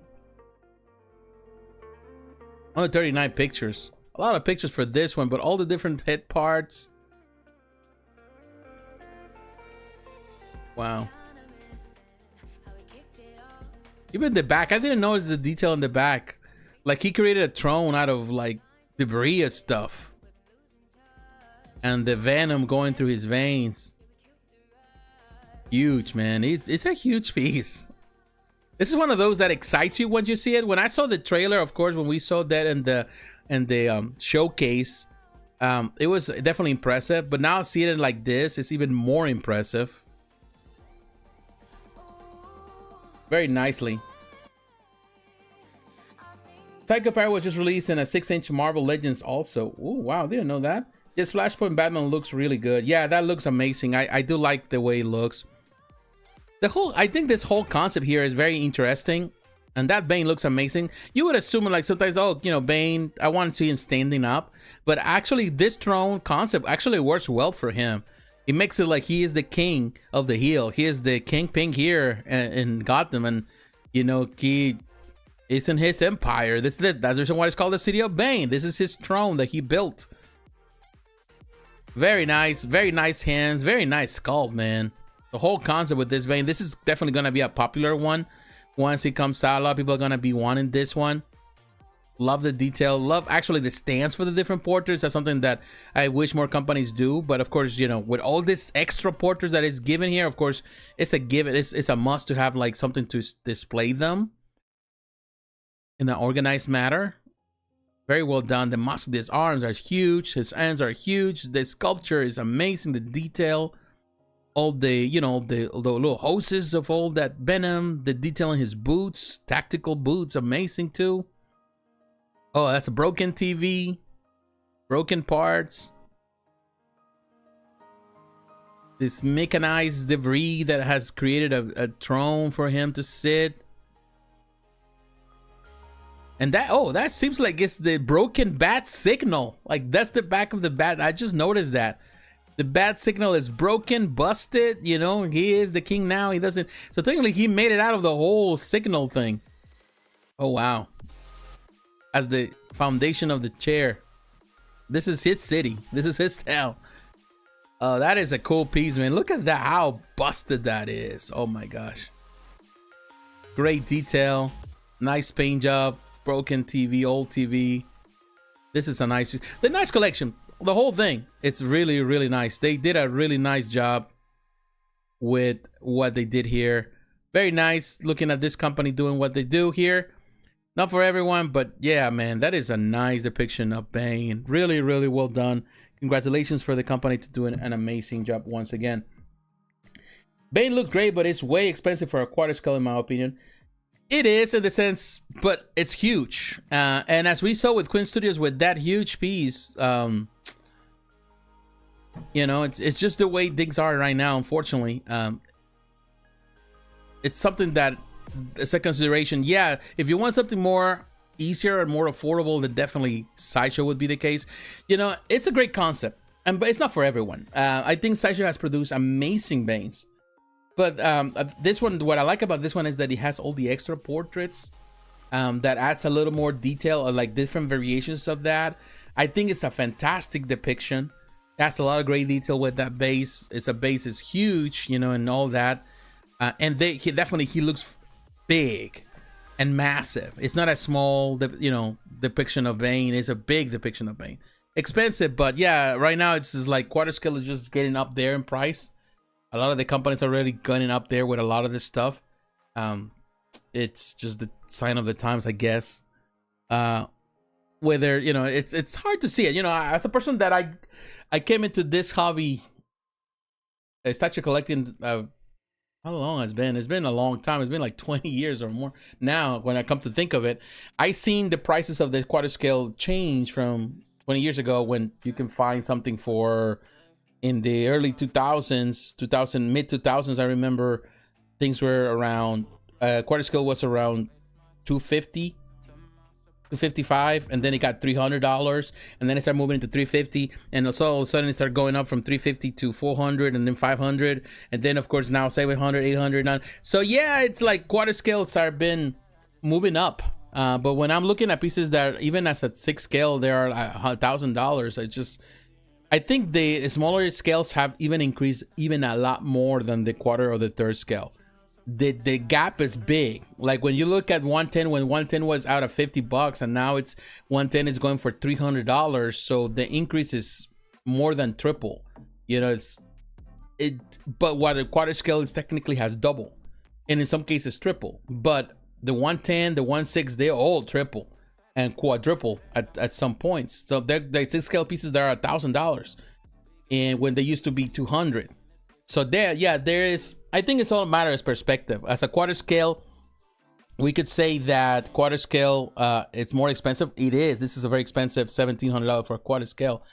But quarter scale is now already in the $1,000, you know, even from Sideshow. You're already getting there. So it's just, I don't know. It's just the sign of times. It's hard to really, it's hard to fight it in some way, because this is the boat we're in, and we're going in one same direction. There's no way that we can definitely fight it. All the time I hear people saying, well, you can fight it by not buying from these companies. But stop buying, then you have nothing. You have nothing to showcase. You can go for other companies, but other companies are at the same price point anyway. But the companies are still selling. That's the point. Like, yeah, you can stop, but they have buyers. Well, that tells me that maybe it's some parts of the world, some people, they don't have too much money to spend, and they're willing to pay the price. And maybe here in America, we're the ones trailing behind. Here in North America, United States, while other countries, they just don't care. They just simply pay the money. And at the same time, I think it's relative, because I know this from a fact. Back in the day when I used to buy a lot of stuff and sell a lot of stuff overseas. For a lot of times people couldn't buy stuff overseas. So they have to buy from buyers here. And I used to sell for other people in Asia. I remember they would pay the money for the shipping cost, which is always expensive to ship things from here, which cost me really not much in comparison. But when they have to pay me for the fees, and they have to pay for the shipping costs, and they have to pay for the tariffs for them to enter into the country, the export duties and all that, it was like a lot of money for something that it really didn't cost me much. And yeah, I think that we've been so pampered over the years with prices here in America, while other parts of the world, people were paying top dollar for things. So for them, it's more normal in some way, while for us, it has become a little abnormal to pay this type of prices. Hey, that's the craziness of this collectible world, I guess. All right, my friends, let me move now to Infinite Statue. We come from Prime One Studio. Let's go back to Sideshow. We're almost at the end, almost to the end of this, which is great. It's been a great night. Thank you all for, you know, spending time with me. But I want to talk about this Italian company, Infinite Statue. They released this 1/3 scale statue. It's kind of like a bust in some way. It's Stan Laurel and Oliver Hardy. And if you are the second, based on the second 100 years film, a classic film from this duo, $360 for this. It's a black and white bust, you can call it that, a statue. Definitely great for display on, you know, on a desk or in very classic display. This Italian company does really great work, in my opinion. This is not for everyone. It's a very cool depiction, in my opinion. I remember as a kid growing watching these films, classic films. My dad loves these black and white films, this old classic films, and we used to watch a lot of them. And they're, you know, Laurel and Hardy, they're just classic, you know, classic of cinema. And they did a fantastic job on this one. Definitely the paint job is excellent. The representation is great. It's a very simplistic, very classic figure of depiction. They went to the black and white, of course, as a homage to that black and white era of films, the silent films too. It's really, really well done. I love what Infinite Statue does as a company. They definitely pay homage to the classic cinema, and it looks great. Very nice. Not for everyone, but I wanted to point it out. I think this is a really nice $360 great. This is for the fans of these two actors and also the fans of cinema. And you can see they have all the things, statues that they have, even such as this Abbott and Costello. We have a look at the figures. We have a look at the Dracula Van Helsing. We have a look at all the stuff that they have. Very great stuff, and even their figures are really well done. So congratulations to Infinite Statue for a really nice concept, very unique, very different. Limit to it to 500 pieces. So consider that if you're a fan of these two actors, these great icons of cinema. All right, so now the final thing of tonight, I want to look at this thing that was announced. This is all we have seen so far. The preview to the Wolverine Berserker Rage statue. This is the only thing that really S.H.I.E.L.D should release for themselves. At least this teaser. Now, this looks really, really different. Now, a lot of people are still divided. I've seen a lot of comments because people are saying, oh, this is an ugly depiction of Wolverine. And I wouldn't say it's an ugly depiction of Wolverine. I think they went on this, on the route. They actually do it in the Mark Teixeira style. It does have a little, some people even consider that it has some Madurator style, but I would say more of a Mark Teixeira. And if you're familiar with Wolverine in the 90s, when the famous run of Wolverine that had so many great artists over time, Mark Teixeira was actually one of the main artists for a big part of the run. And his style was like this, very unique, very dark, a lot of shadows, very exaggerated in the portraits and stuff, and his covers and his art. So I think that they're following that because he got the classic X-Men also suit. So they're going for that route. Now, the idea at the beginning when people say, if this is statue, what does it mean? It doesn't say premium format. We know that. So it is not a quarter scale statue. So when they were looking at the height, and I don't see it here, but on the original information that we have on the email, it says that was 19 inches in height. 19 inches in height, it means in his crouching, in a crouching position, he's stocky. So that means that he's a 1/3 scale statue, or close to 1/3. So this is not a quarter scale, and that's the reason why they're not promoting it as a premium format. If that is the case, if this is a 1/3, this is the first foray, or the first attempt from S.H.I.E.L.D to getting into the 1/3 route. Is it a good thing? Is it a bad thing? It depends how you see it. It seems that now 1/3 is becoming very popular to the point that they see in the potential there. Quarter scale has always been popular, but 1/3, there's a big market now. But a lot of collectors have moved into 1/3. So maybe they're going into this route and that will help them, or maybe that's something that they want to dive in and they decide to go with a character that is very well known. Perhaps they did not choose the art that most people would like to see, because a lot of people, when they think of Wolverine, they think of a good looking fella.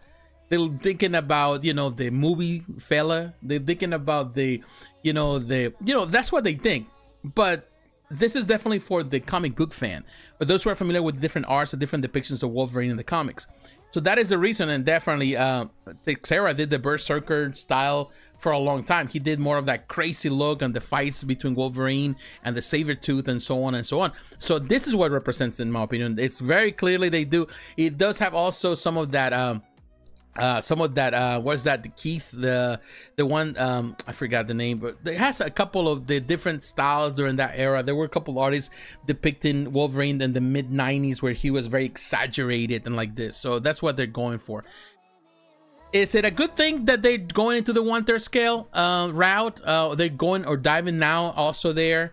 I don't think that that means the end of the quarter scale, because the premium format figure, the quarter scale has always been, I wouldn't say not always, but has been the bread and butter of Sideshow for a very long time. That's where they like to stay around. But that's what they keep at it, you know. And yes, they do 1/5 from time to time, but 1/3 is something that definitely there's room for them also to fight other companies, to go in the having the license for Marvel and even the DC license on their side gives him the upper hand in comparison to other companies. So we'll see. That also means competition. And definitely on this side, definitely there's not much competition when it comes about the Marvel stuff. So we'll see how they do it.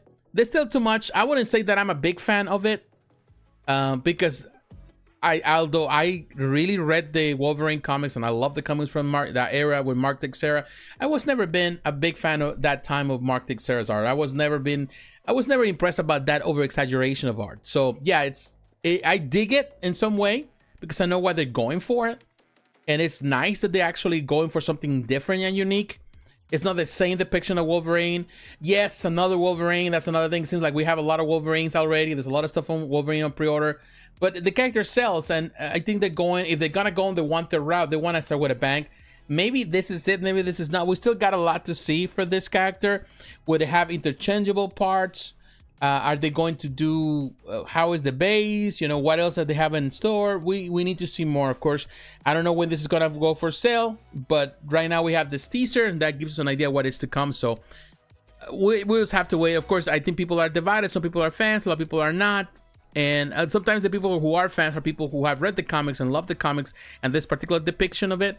The people who don't like it is people that, unfortunately, most of them, a lot of people, they don't read comics, so they don't know the history of Wolverine. Oh, they think more about Jim Lee as the Wolverine that they love, because that is the one a lot of people know. And it's fine. You know, you can love that one too. I love that one. Or even a more classic depiction, because sometimes they get criticized.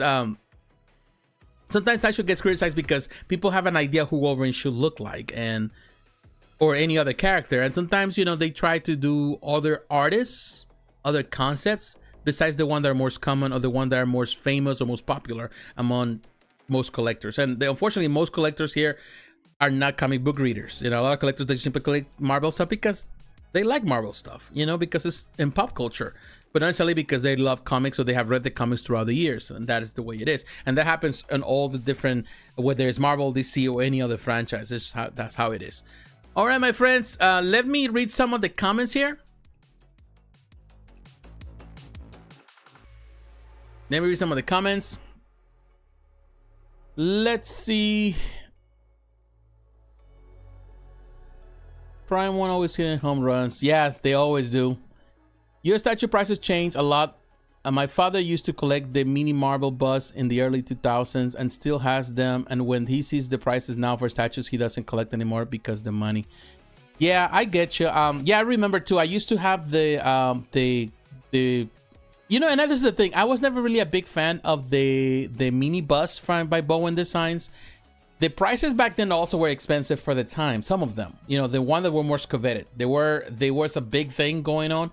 But when you look at the comparison of that time, I remember with Bowen to where we at now, when spending a statue was like you spend less than $100 for a statue, now it's spending thousands of dollars for a statue. It's a big gap. But of course, it's also the big gap of everything in 20 years or more than 20 years. So yeah, I remember like some of those Bowens, nobody wants them now. Like nowadays, I see people selling, although there's some coveted ones too, but those Bowen busts were, at times, some of them, they were really hard. The most coveted ones were going for high prices, and people were trading them all the time in comic book conventions. So some were hard to find. Nowadays, some of those hard to find, you can find them for, you know, a couple dollars, really, not much. And some are still hard to find. But yeah, we live in crazy times, and you have to be very careful how you spend your money. And definitely, the good thing is there are always options for everyone, and we have more options than we did back then, which is great. I hear it's a 1/3. Yeah, it is a 1/3 based on just the scale alone. And I think also they asked. I think Casey Love painted Casey Love, and that's the reason why I knew that Casey Love is no longer for a Sideshow. Casey Love on and one of the groups, he said that actually that was his last project that he painted with Sideshow, and he confirmed that it was a 1/3 when he was asked. So we'll see.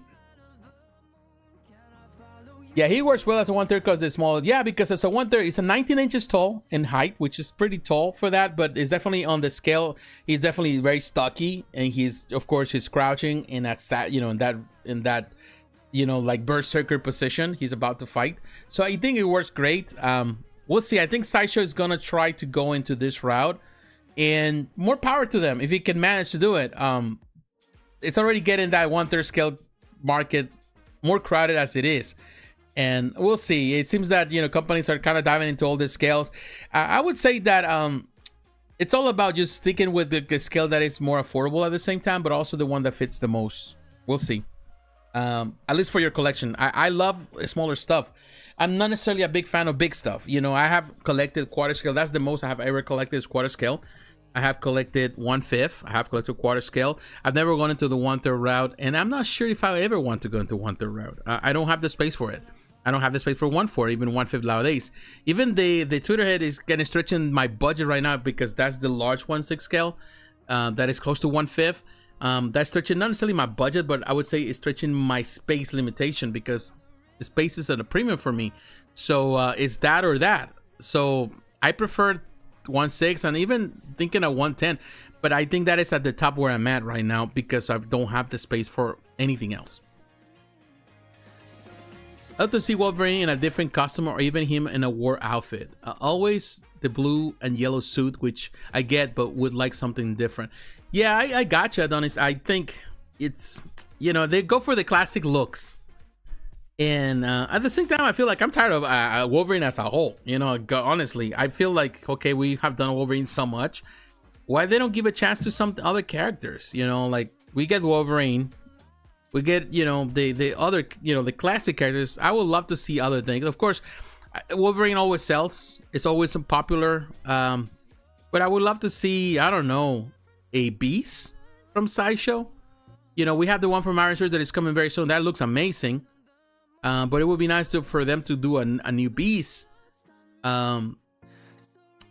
Go into the Fantastic Four, which is coming very soon. Why not to do a thing? Why not to do one of the characters of the Fantastic Four? I'm sure that we're gonna see collectibles when that time comes, when the film comes. But man, there's so many characters Marvel has that it's like just give it a break with the Hulk and with the Wolverine and the same characters over and over. It's time to just find other characters, which there's plenty right now. Like maybe it's too late. I'm just kind of like thinking about all the characters that I can think of. But there's so many, even on the X-Men. There's so many different franchises. There's so many licenses within Marvel. There's so many things that they can do, but they stick with the same thing over and over, and the same customs over and over, and the same concepts in some one way or the other. That's how I feel about Batman Prime. One is always doing him. Do you see Infinity Studio Saruman Bus? No, I don't. I haven't seen it. But I don't think it went on pre-order this week. Well, I think I did. No, I haven't seen it. Infinity.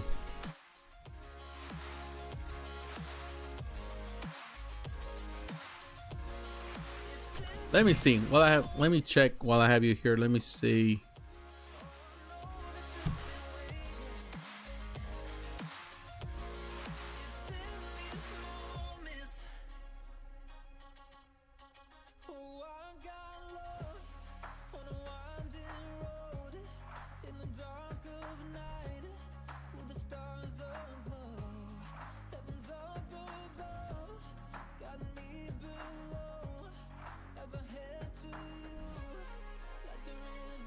Now I was looking here at Spec Fiction and see if I can see it, but I don't see it, not yet. I haven't seen it.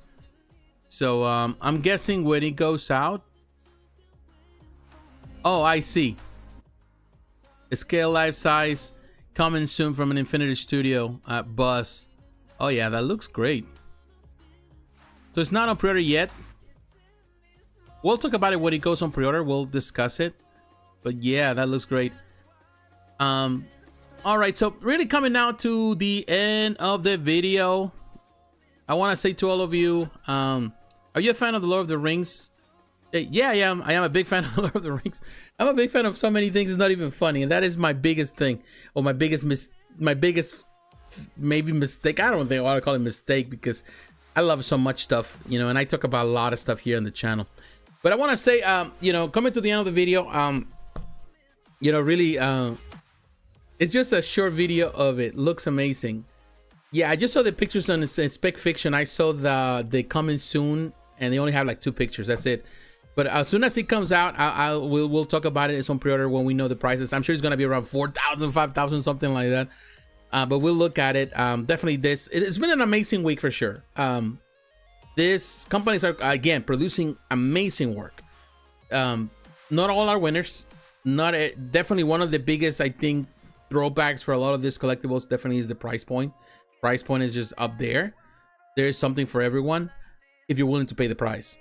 And that is the part where definitely a lot of us are kind of on the fence. It's always good to look at this stuff, but the prices are definitely up there. But when you look at some of these companies and what they're producing, you definitely realize that, you know, the collectible market, why is it that they're doing what they're doing? You know, just some of these pieces have so much stuff in it, which, you know, we moved from the simplicity of the early 2000s into the more complicated stuff that they do nowadays with so much of the add-on.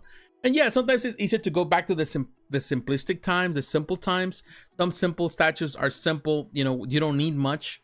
Like you see with the Prime 1 Studio, like that Bane is very expensive, but it's a huge piece with so much detail. But when you look at, in this case, the Batman Flashpoint, it's only $700, which is not a bad price in comparison to the quarter scale, but it's a very simple base. It's a very simple pose, and sometimes less is more. It looks great. Thomas Wayne looks fantastic just like that. And if companies can, I would say it's amazing that they do all these big bases, but if companies can do simple bases but have the same characters, even in a museum pose, well depicted, well sculpted, and well painted, all that, people are happy with that. And you don't have to break the bank by adding extra switch outs and having this huge bases with so much detail with this and that, because all those bases, all the switch out parts also add to the value. You are now have to pay a lot more for all that stuff. So yeah, sometimes less is more, and I wish companies can take a hint, particularly in these times where everything is getting too expensive.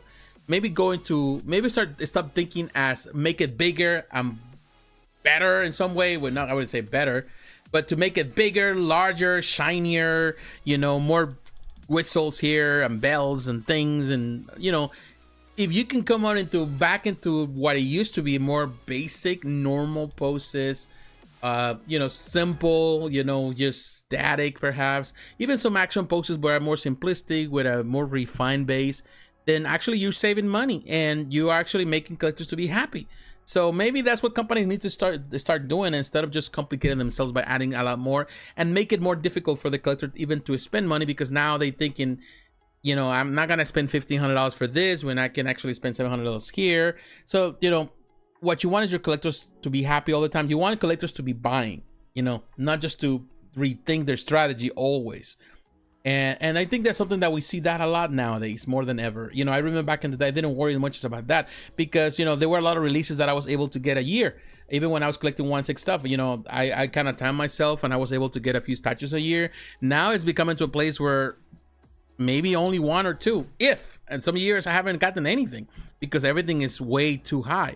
And, you know, and that really did, you know, once you don't collect everything, then you stop buying, or you stop buying and then you lose interest in some collectible lines. So that's the reason why many collectibles lines don't grow and they just die out, because people, they just not stop buying because they're not excited anymore because they cannot afford to continue on. And that is, I think, the reason why Iron Sword has been successful, because on the 110, they're able to sell for a cheaper price a lot of things, and they're able to finish those lines because people are always excited. Because yeah, I can couple of months, you can buy a statue. Ultimately, by the end of the year, you already built a collection. So that's how it works. About switch outs, I mean, they're cool, but I don't know where to put them. I don't want to put them back in the box, so I just leave them on the side and pray it doesn't fall or break. I totally get it. I'm in the same boat. And I would say that I like the Iron Studio, the Prime 1 Studio does the little stands for them. But the reality is that the switch out, we don't really change switch outs much. As long as you stick with the switch out or a statue with the pose that is accurate, or the one that is just perfect, that can stay forever. It's no big deal. You don't really have to change. And yeah, that's another challenge, where to put the switch outs. You don't want to keep them in the box. because they go into storage, and the storage, you know, if you have a storage like I have it in my attic, you know, it overheats there. So I don't want to have anything there that can overheat and damage the paint or damage the resin. So I have to have it with the statues. I have to find a drawer to put the stuff. It's just a challenge. And sometimes less is more. The statues that I have that are lesser, there is just one simple pose. They're the ones that stay the most in this house. Companies can do it. Also, Hot Toys created the new Hono line, which has the Wolverine for sale under 200. I love that Hono line. I do love, even that they just last week we talked about, was last week or the week before, we talked about that Magneto that is the second on that line. It looks great. It's a great touch. I think that line has a lot of future, and definitely Hot Toys is touching in that, going into the cheaper market, and I think they're offering a great price, a great product for a great price. I also have that problem. I'm into everything. So I have Marvel Buzz, anime statues, Harry Potter, God of War. Can't seem to stick to one line for a series. Yeah, nah, you and me both, buddy. Like I wish I was the type of person that, like, you know, there's people that they click one thing and they stick with that thing. And I wish I was like that, but I'm not like that. And you know what? I can pretend to be like that, but I have failed at it for many, many years. And after many years of collecting things, I realized that it's not me.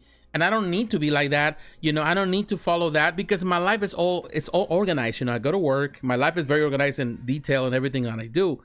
Why should I do the same thing in the things that I love as a passion, you know, which is my hobby, which is where I can relax my guard. I can put my guard down and I can be myself. I love what I love, you know, and that's how it is. But, you know, yeah, I have to be careful in what I buy, because ultimately, you know, I like to build things, but at the same time, I change my mind of things, and I can get rid of things and buy something else new, because at the end of the day, I love everything. I just like to see it in person at least once, you know, and that's one of the reasons why I like to collect things. I can keep it for a while, for, you know, for some time, but then I get bored with that. And then I get rid of it because there's other thing that cuts my attention. And I love so many things because in my opinion, and of course I might be biased, I grew up in the best era of all times. I'm a Generation X. I grew up in the, I was born in the late 70s, but my memories have always been in the 80s and the 90s. So it's the best of both worlds, in my opinion. So I grew up with all these franchises, the best franchises, in my opinion, ever in cinema, on television, animation, gaming, comics. So yeah, I'm biased, so I love all of those things because there was so much that I saw, so many cartoons that I enjoyed as a kid. There was not only one cartoon, there were so many different cartoons, so many toy lines that we used to have, so many video games that I used to play. So I'm not the type of person that is going to be just a Batman statue collector. That's not me. I'm not going to collect just Batman because as much as I love Batman, I also love Superman. And I also love Spider-Man and Captain America and the Fantastic Four. And I also love anime. And I love the G.I. Joe or the Thundercats of He-Man, Massive Universe, the movies. I'm a big movie fan. So maybe it's just me. Maybe my attention is everywhere, but it's just my personality. And, I try to collect what I love. At the end of the day, it's about collecting what you love and just have fun. Have fun. You don't have to make rules. So like a lot of people live in so many rules that life, they kind of break the fun of it, and then it becomes a job that doesn't pay and it's very expensive to maintain.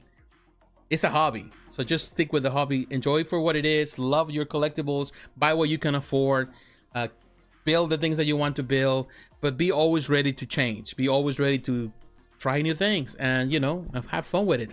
Just have fun with it. Because at the end of the day, you're not gonna take anything with you. I'm not gonna take any of the things that I have. I'm not gonna take with me. So I'm not gonna hold on to it because they only have value to me. They don't have value to my family, not to my wife, not to my kids, to my daughter. So what they're gonna do with it, I don't care. So I'm gonna enjoy it in life. When I have life, as long as I'm here, I'm just gonna enjoy it. I'm gonna enjoy what I have. All right, let's read this. I try not to do lines, just order characters I love. I'm with you, Adonis. That's the way I do it. I love the only line I will complete is the Prime one and the Skeleton and Arnold 1/3 and but the purest RT 1000 in the middle. Good. I think and the Skeleton and Arnold right next to it. Yeah, that's perfect. All right, my friends, I want to say to all of you, thank you very much. It's been a very lengthy night, over 3 hours again.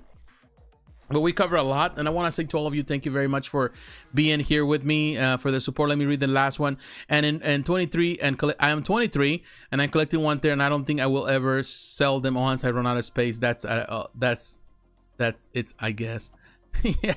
Yeah. You're young.